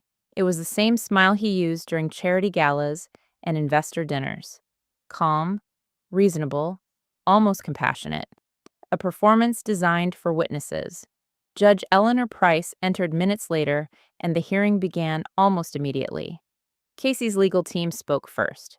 The lead attorney, Martin Keller, stood confidently before the court and described the situation with carefully measured concern. "Mr. Whitmore has made extensive private efforts to secure emotional support for his wife over the last year," he said smoothly. "Unfortunately, Mrs. Stanley's increasingly unstable behavior has escalated in recent months, creating both personal and financial concerns." Eunice sat perfectly still while listening to herself described like a liability rather than a human being. Martin continued, "My client has documented repeated emotional episodes, paranoid accusations, erratic communication patterns, and concerning behavioral instability." Every sentence sounded horrifyingly polished. That was Casey's influence. Nothing dramatic, nothing obviously cruel, only strategic concern. The attorney even referenced the intervention as evidence of family support. Then came the financial argument. Given Mrs. Stanley's recent conduct and deteriorating judgment, Mr. Whitmore sought temporary oversight protections regarding shared marital assets. Oversight protections. Not theft, not manipulation. Language transformed reality. Eunice finally understood why Casey weaponized words so effectively. If cruelty sounded elegant enough, powerful people stopped recognizing it as cruelty entirely. Judge Price adjusted her glasses while reviewing documents silently. Then Martin delivered the final blow. We are requesting temporary psychiatric evaluation consideration pending further proceedings. The sentence echoed heavily across the courtroom. Eunice felt the humiliation physically, not because she believed the accusations anymore, because Casey was willing to say them publicly. Maya stood slowly once the opposing counsel finished. Unlike Casey's attorneys, she did not sound polished or theatrical when she began speaking. She sounded angry. "Your Honor," she said calmly, "this is not a case about a mentally unstable wife. It is a case about a financially powerful man attempting to manufacture psychiatric instability in order to protect his reputation, hide fraudulent financial behavior, and control divorce proceedings before the truth about his own condition becomes public." The courtroom went completely silent. Casey's expression changed instantly. Not fear, rage, fast enough that even the judge noticed. Maya continued before anyone could interrupt. "We intend to demonstrate a documented pattern of coercive psychological manipulation, falsified narratives, fraudulent financial transfers, and deliberate reputational abuse directed toward my client over an extended period of time." Grant lowered his eyes briefly. Casey stared directly at Maya with cold intensity. Then Maya placed the first recording into evidence. Casey's own voice filled the courtroom. "Nobody questions calm men, especially when the woman's emotional." The silence afterward felt enormous. Judge Price looked up sharply. Casey shifted immediately in his chair. "That recording lacks context," Martin interrupted quickly. Maya ignored him. Then came the voicemail. "If I can get her declared emotionally unstable before the separation becomes public, everything stays contained." This time, even the judge's expression hardened visibly. Casey suddenly leaned toward his attorney, whispering aggressively, while Martin's face lost color for the first time all morning. Maya moved smoothly into the financial evidence next. Forged signatures, hidden transfers, shell companies connected to Whitmore family holdings, compliance concerns from Holloway Financial Group. The atmosphere inside the courtroom changed completely. The psychiatric narrative no longer looked compassionate. It looked strategic, predatory. Then Paige Donovan entered. Eunice watched Casey's face carefully when he realized Paige intended to testify. For one terrifying second, all emotional control disappeared completely. His expression twisted with naked disbelief and fury. Paige looked terrified, walking toward the witness stand, but she kept going anyway. Maya questioned her gently. Paige described Casey's affair, his stories about Eunice's supposed instability, the poisoning accusation, and his increasingly erratic behavior during recent weeks. Then Maya asked quietly, "Did Mr. Whitmore ever attempt to convince you that Mrs. Stanley was psychologically dangerous?" "Yes." "And did you initially believe him?" Paige swallowed hard. "Yes." "Why?" "Because he sounded believable." That sentence landed harder than anyone expected, because it exposed the entire mechanism underneath Casey's manipulation. Not insanity, credibility. Judge Price watched Casey closely now, very closely. Then Maya called Dr. Leonard Brooks. The moment Casey saw his neurologist walk into the courtroom, something inside him visibly destabilized. "No," he whispered sharply toward his attorney. "No, absolutely not." But it was too late. Dr. Brooks testified carefully, professionally, and without unnecessary emotion. He never disclosed more medical detail than legally permissible, but he confirmed enough to destroy Casey's constructed narrative entirely. Yes, Casey suffered from a neurological condition involving impaired judgment and personality changes. Yes, he discussed concerns about reputation and divorce strategy during treatment. Yes, he repeatedly redirected discussions away from his own symptoms and toward his wife's supposed instability. And finally, yes, Dr. Brooks became concerned enough about Casey's behavior to privately warn Eunice about her safety. The courtroom fell silent after that. Casey looked pale now. Not emotionally wounded, exposed. Judge Price leaned forward slowly. "Mr. Whitmore," she said carefully, Did you intentionally construct a false narrative regarding your wife's mental stability? Casey stood suddenly. False, he snapped. She is unstable. There it was, raw anger breaking through the polished image. She spies on me.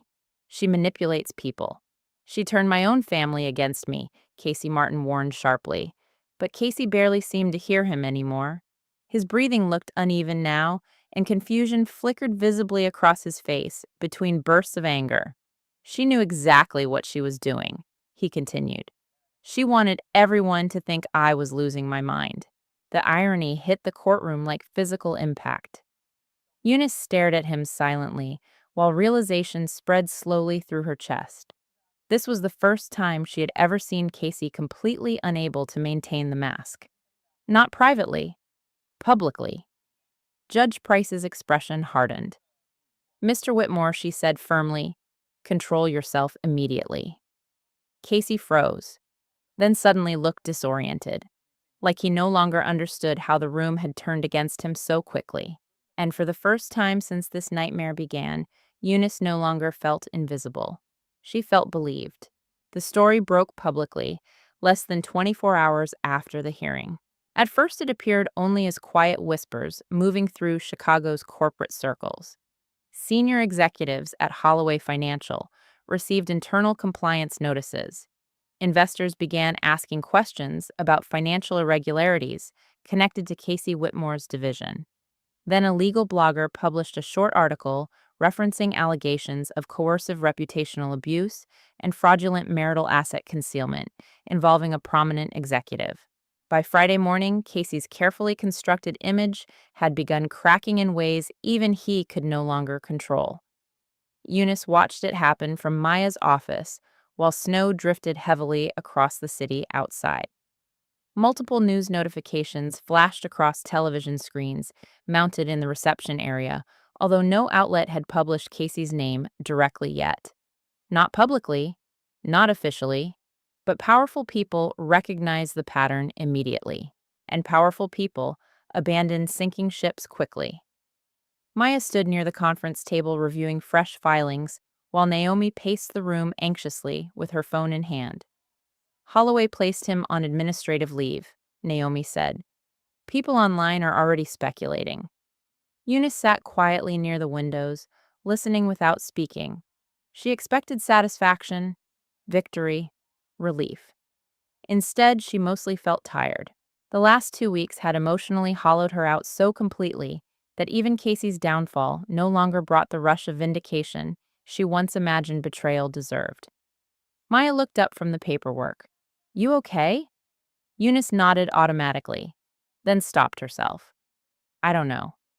That answer felt more honest, because part of her still struggled to separate the man destroying her life from the man she once loved enough to build an entire future around. That grief complicated everything. Her phone vibrated unexpectedly across the table. Vivian Whitmore. Eunice hesitated before answering. Hello? Vivian sounded shaken. You need to come to the house.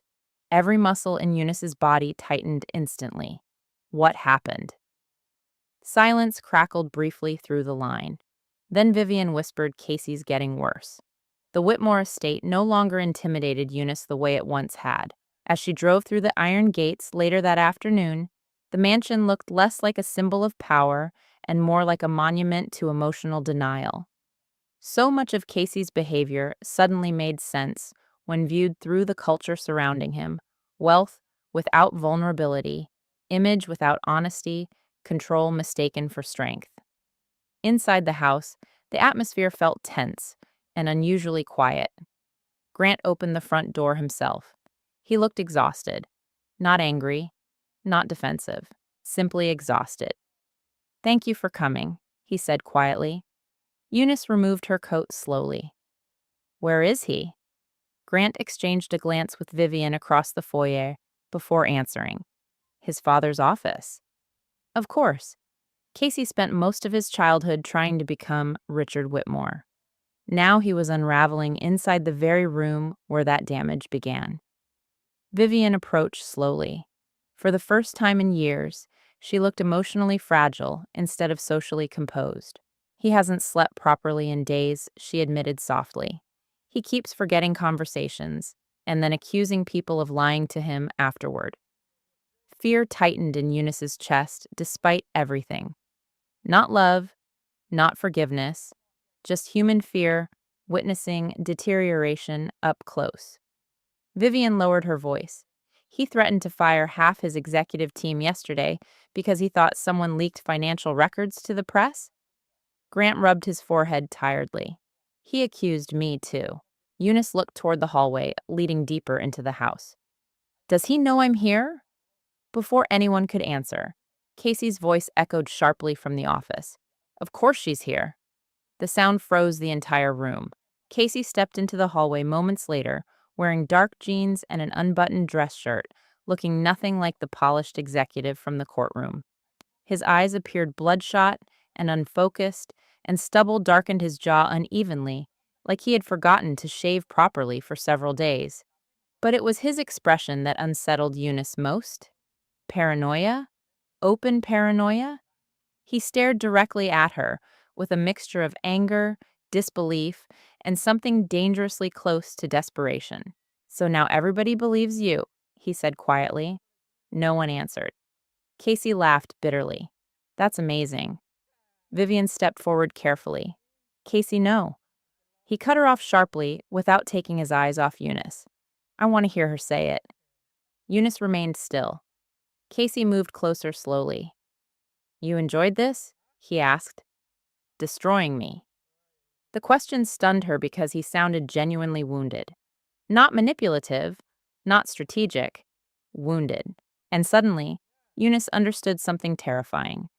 Casey truly believed himself to be the victim now. His conditioned narcissism, paranoia, and fear had fused together until reality itself became distorted beyond recognition. You destroyed yourself, she said softly. Something flickered violently across his face.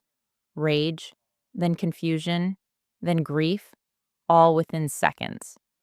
Casey laughed again, but the sound cracked unnaturally this time. You think you're innocent? He demanded. You turned everyone against me. No, Eunice answered quietly. I stopped protecting you. The sentence hit him harder than shouting would have. His breathing became uneven instantly. Grant stepped forward cautiously. Casey, sit down. Don't talk to me like I'm sick. Silence fell heavily after that, because for the first time, Casey had said it aloud himself. Sick. Vivian's eyes filled with tears. Sweetheart, no. Casey pointed toward Eunice suddenly. She did this. Eunice watched him carefully now. Really watched him. And beneath the manipulation, beneath the cruelty, beneath the terrifying control tactics, she finally saw something she had never allowed herself to fully acknowledge before. Fear. Not fear of losing her, fear of becoming powerless, fear of being exposed, fear of no longer being admired. Casey stepped closer again. I loved you, he said angrily. Everything I did was for us. The words nearly broke her heart because somewhere deep beneath all the damage, she believed part of him meant them. In Casey's mind, control had become love. Possession had become devotion. Manipulation had become protection. Eunice felt tears rise unexpectedly. You made me question my own mind, she whispered. Do you understand what that does to someone? For a brief moment, Casey's expression shifted. Not defensive, not angry. Ashamed. Real shame. His eyes dropped toward the floor, and suddenly the room became painfully quiet. When he finally spoke again, his voice sounded smaller somehow. I couldn't let people see what was happening to me. There it was. The truth. Raw and frightened. Grant looked devastated beside the doorway. Vivian covered her mouth with trembling fingers. Casey stared at Eunice now with exhausted honesty that felt more frightening than manipulation. You are stronger than me, he admitted quietly. You always were. Eunice felt something inside her crack painfully, because this was the closest thing to truth Casey had given her in years. He continued speaking softly, almost like he was confessing to himself. You still knew who you were when everything got hard? His voice shook slightly. I didn't. The room remained completely silent. Then Casey laughed weakly, through tears that barely seemed to surprise him. So I made everyone look at you instead. Eunice closed her eyes briefly. For years, she thought Casey manipulated her because he hated her. Now she finally understood something much darker. He manipulated her because he feared becoming weak more than he feared becoming cruel. And somehow that realization felt even more tragic. Casey looked at her helplessly now. Not powerful, not composed, just broken. I don't know what's real anymore, he whispered. Eunice stared at the man she once loved more than herself and realized with devastating clarity that she could finally pity him without surrendering to him again. And that was the moment she truly became free. The settlement negotiations lasted almost 3 weeks. By the end of them, Eunice felt older in ways that had nothing to do with time. Every meeting, every document, every legal discussion forced her to confront the reality that marriages did not simply end emotionally. They unraveled administratively, financially, psychologically, and publicly, especially when one person spent years weaving their identity into yours so tightly that separation felt less like leaving and more like surgery without anesthesia. Casey did not attend most of the later negotiations personally. After the hearing and the confrontation at the Whitmore estate, his condition became impossible for even his attorneys to ignore. According to Grant, Casey's mood swings worsened rapidly under stress. Some days he sounded lucid and composed enough to discuss financial strategies clearly for hours. Other days, he became paranoid, forgetful, and irrationally hostile toward anyone questioning him. Eventually, Holloway Financial finalized his indefinite administrative leave quietly to avoid further public attention. Officially, the company cited medical concerns and ongoing legal review. Unofficially, everyone understood the truth. The golden executive who once dominated every room had become a liability. Eunice expected that realization to satisfy her more than it did. Instead, she mostly felt grief for the man Casey might have been if fear had not consumed him so completely. One snowy afternoon, Maya slid the finalized settlement proposal across the conference table toward Eunice. You won, she said simply. The words sounded strange. Won, as though surviving psychological warfare counted as victory. Eunice looked down at the paperwork slowly. Full control over the Chicago penthouse until sale, restoration of transferred marital assets, protection against further psychiatric claims, financial compensation, legal acknowledgement of forged signatures, and coercive misconduct. Everything Maya promised. Everything Casey tried to prevent. You could push harder if you wanted, Maya added carefully, especially with the fraud documentation. Eunice stared silently at the papers. Months ago, she would have wanted revenge desperately. She would have wanted Casey publicly ruined, humiliated, exposed the same way he tried to destroy her. But somewhere between the hearing and now something inside her had changed. Revenge required emotional attachment. And for the first time in years, Eunice no longer wanted to stay emotionally tied to Casey Whitmore at all. I'm done fighting, she said quietly. Maya studied her for a moment before nodding slowly. That's not weakness, Eunice. I know. And surprisingly, she did know, because walking away peacefully no longer felt like surrender. It felt like freedom. The last time Eunice entered the penthouse, the apartment looked almost unfamiliar. Most of Casey's belongings were already gone. Grant had quietly arranged temporary residential treatment for him outside the city, after several alarming behavioral episodes, and Vivian insisted it was safer for everyone involved that way. The silence inside the apartment felt enormous now. No jazz music, no polished performances, no constant emotional tension hidden beneath luxury aesthetics, just stillness. Eunice walked slowly through the rooms where she once spent years doubting herself. The kitchen, where Casey calmly reframed her emotions as instability. The hallway where he blocked doorways during arguments, the living room where he rehearsed concern while quietly documenting her reactions, the bedroom where she cried silently beside a man who convinced her distrust was irrational while betraying her constantly. Now the space felt emotionally haunted. Naomi helped pack boxes quietly nearby while movers carried furniture toward the elevators. You okay? Naomi asked gently. Eunice folded another sweater carefully before answering. I think I forgot what peace feels like. Naomi's expression softened immediately. That happens when someone keeps you emotionally terrified long enough. The truth of that sentence settled heavily between them, because fear had become Eunice's normal state without her realizing it. Fear of reacting incorrectly, fear of sounding irrational, fear of making Casey angry, fear of being misunderstood, fear of becoming the unstable woman he described. Now that fear was finally fading. Not completely, but enough. Later that evening, Vivian arrived unexpectedly while the movers finished downstairs. She looked smaller lately, Eunice noticed. Not physically, emotionally, as though loving Casey while witnessing his collapse had exhausted something fundamental inside her. May I come in? Vivian asked quietly. Eunice nodded.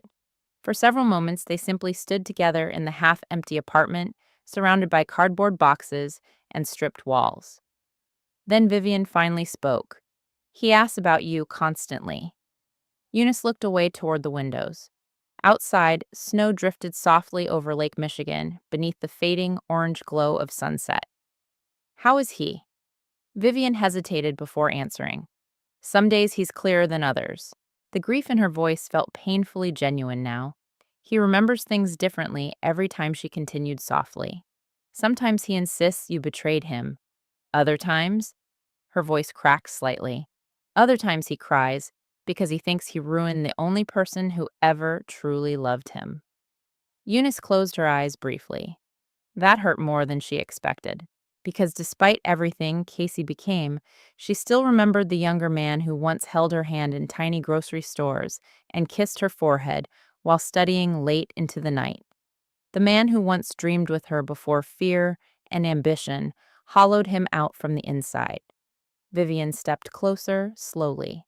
He wants to see you. The answer came immediately. No? Vivian nodded like she already expected it. He says you're the only thing that ever made him feel safe. Eunice laughed softly, through sudden tears.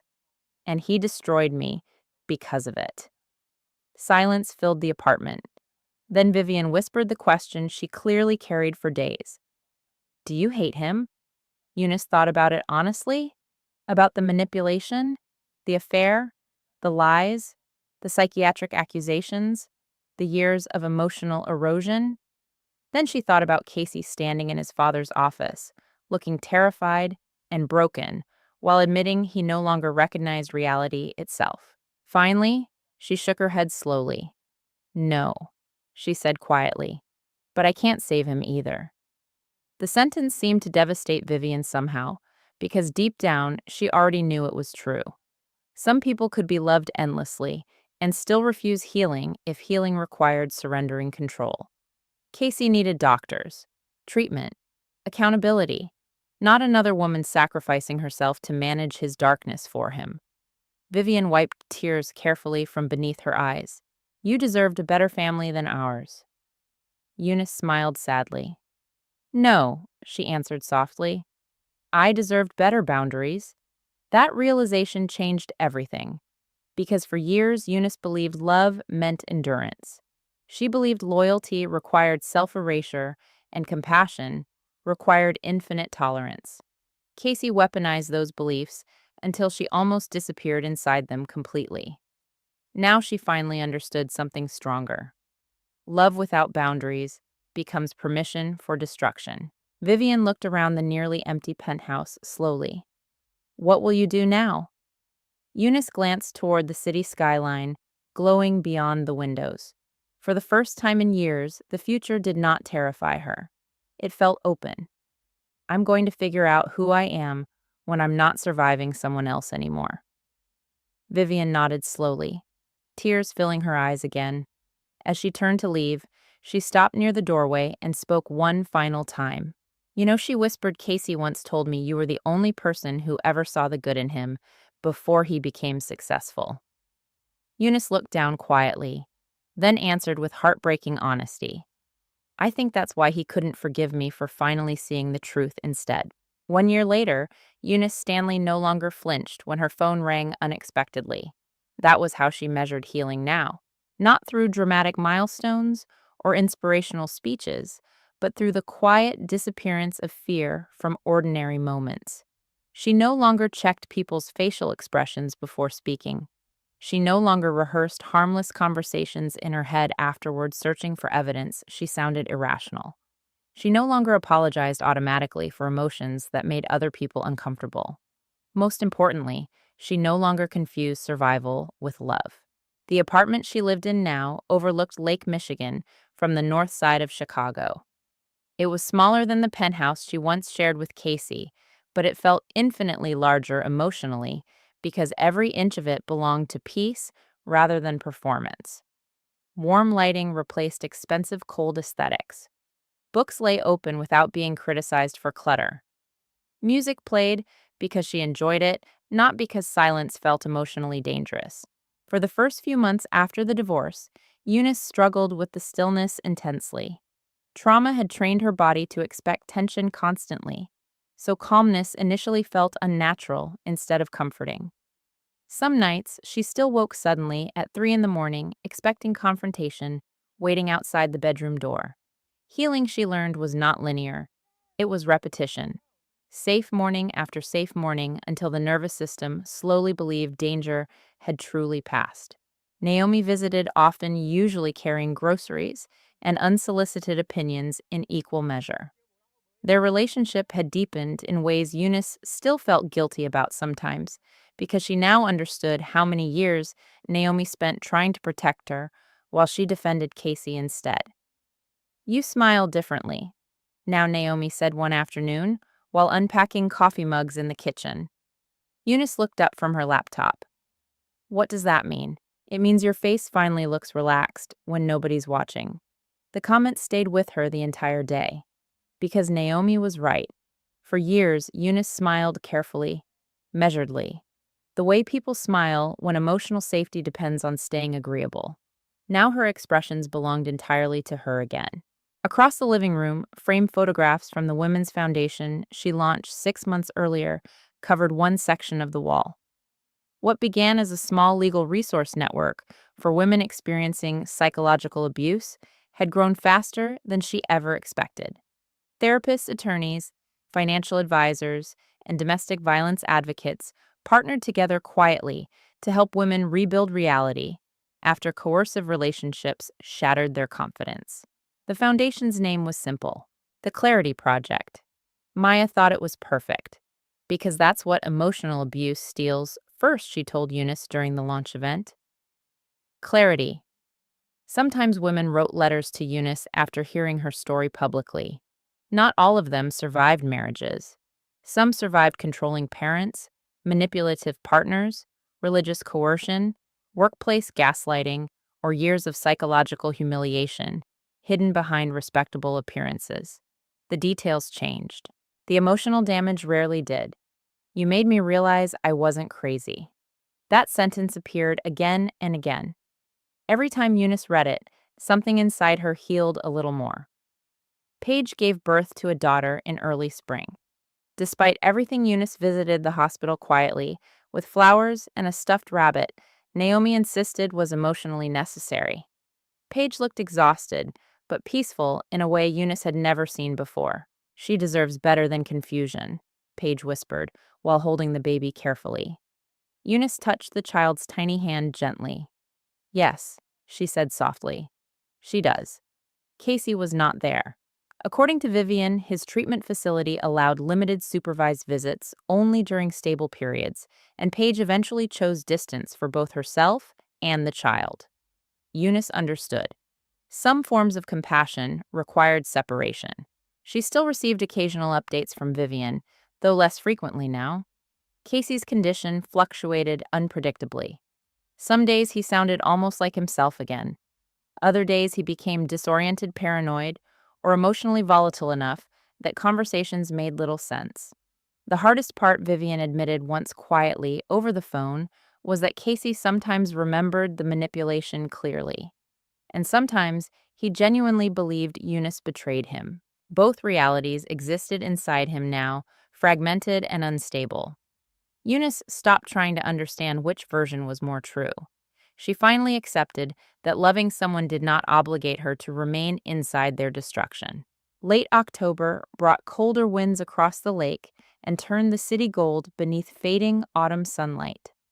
One Friday evening, Eunice attended a charity gala supporting women's legal advocacy programs. Ironically, events like this used to exhaust her during her marriage because Casey monitored every interaction, carefully subtly correcting her stories afterward or criticizing harmless social moments during the drive home. Tonight she moved through the ballroom easily, not performing, simply existing. That difference still amazed her sometimes. Near the end of the evening, a man approached her near the balcony overlooking the river, Eunice Stanley. She turned politely. He looked familiar somehow, mid-30s, dark coat, intelligent eyes softened by nervousness. "I'm Adrian Cole," he said with a small smile. "We met briefly at Maya Reynolds' fundraiser in June." Recognition returned slowly. "Oh, right. I promise I'm not trying to ambush you socially," he said quickly, making her laugh softly. "I just wanted to say, your foundation helped my sister leave an abusive relationship earlier this year." The sincerity in his voice caught her off guard. "She's doing better now. Much better." They talked for nearly 20 minutes beside the balcony windows while snow began drifting lightly outside. Adrian worked in architectural design, spoke thoughtfully instead of performatively, and listened without trying to dominate conversations emotionally. The interaction felt startlingly easy, not intoxicating, not dramatic, safe. That word mattered more now than chemistry ever could. When he eventually asked if she wanted coffee sometime, Eunice surprised herself by smiling genuinely instead of instinctively searching for hidden motives. Maybe she answered warmly, and for the first time in years, maybe did not feel frightening. Later that night, after the gala ended, Eunice walked alone beside Lake Michigan while the city lights reflected softly across dark water beneath the winter sky. Chicago looked beautiful in cold weather, honest somehow, nothing hidden beneath summer brightness. Her phone buzzed once inside her coat pocket. A text from Vivian. "Casey saw your interview tonight. He said you looked happy." Eunice stared at the message for several quiet seconds. Then another message appeared beneath it. "He cried afterward." Pain moved softly through her chest. Not longing, not guilt, just sadness for everyone they used to be, before fear, ambition, illness, and control poisoned something that once might have been real. After a moment, Eunice typed a simple response. "I hope he finds peace someday." Then she slipped the phone back into her pocket and kept walking. The wind coming off the lake was cold enough to sting her cheeks, but she welcomed it because it reminded her she was alive, fully alive, inside a life that finally belonged to her again. For years, Casey told her emotional women destroyed themselves. But standing there beneath the Chicago skyline, with her hands tucked warmly inside her coat and peace settling softly into the spaces fear once occupied, Eunice finally understood the truth. Some men call women crazy when they can no longer control them, and some women survive long enough to remember they were never broken in the first place. What Eunice Stanley went through was never just a failed marriage, it was a slow rewriting of reality where love was used as a weapon and trust was slowly replaced with doubt. Her story is a reminder that emotional abuse doesn't always look like shouting or violence. Sometimes it looks like calm voices, controlled conversations, and someone convincing you that your pain is actually your instability. The most dangerous part of her journey wasn't when Casey Whitmore lied to others, it was when she almost started believing him herself. That is what long-term manipulation does. It doesn't just break relationships, it quietly erodes self-trust until a person begins questioning their own memory, their own emotions, even their own identity. Eunice didn't lose her strength overnight. She lost it in small moments where she chose peace over truth, silence over confrontation, and self doubt over intuition. But her real awakening came when she stopped trying to prove her reality and started protecting it instead. Healing didn't begin when the truth was exposed in court or when Casey's lies collapsed publicly. It began the moment she decided her voice mattered more than his version of her. Her journey also teaches something deeper: love without boundaries becomes self erasure. Compassion without limits becomes permission for harm. And loyalty, when given to someone who benefits from your silence, can slowly turn into a cage. Eunice didn't become strong because she fought louder. She became strong because she finally stopped abandoning herself to keep someone else comfortable. That is the quiet power. Many people overlook the decision to choose clarity over confusion, even when clarity means loss. And perhaps the most healing truth of all is this: walking away from someone who distorts your reality is not cruelty. It is survival. It is respect. It is the beginning of a life where peace is no longer conditional. If Eunice's story made you feel something, anger, sadness, recognition, or even reflection, share your thoughts in the comments. Have you ever been made to doubt your own reality or intuition in a relationship? And if you believe in stories that heal, awaken, and remind people of their worth, don't forget to like and subscribe. More emotional stories are coming that will challenge, move, and inspire you to see love and yourself more clearly than ever before.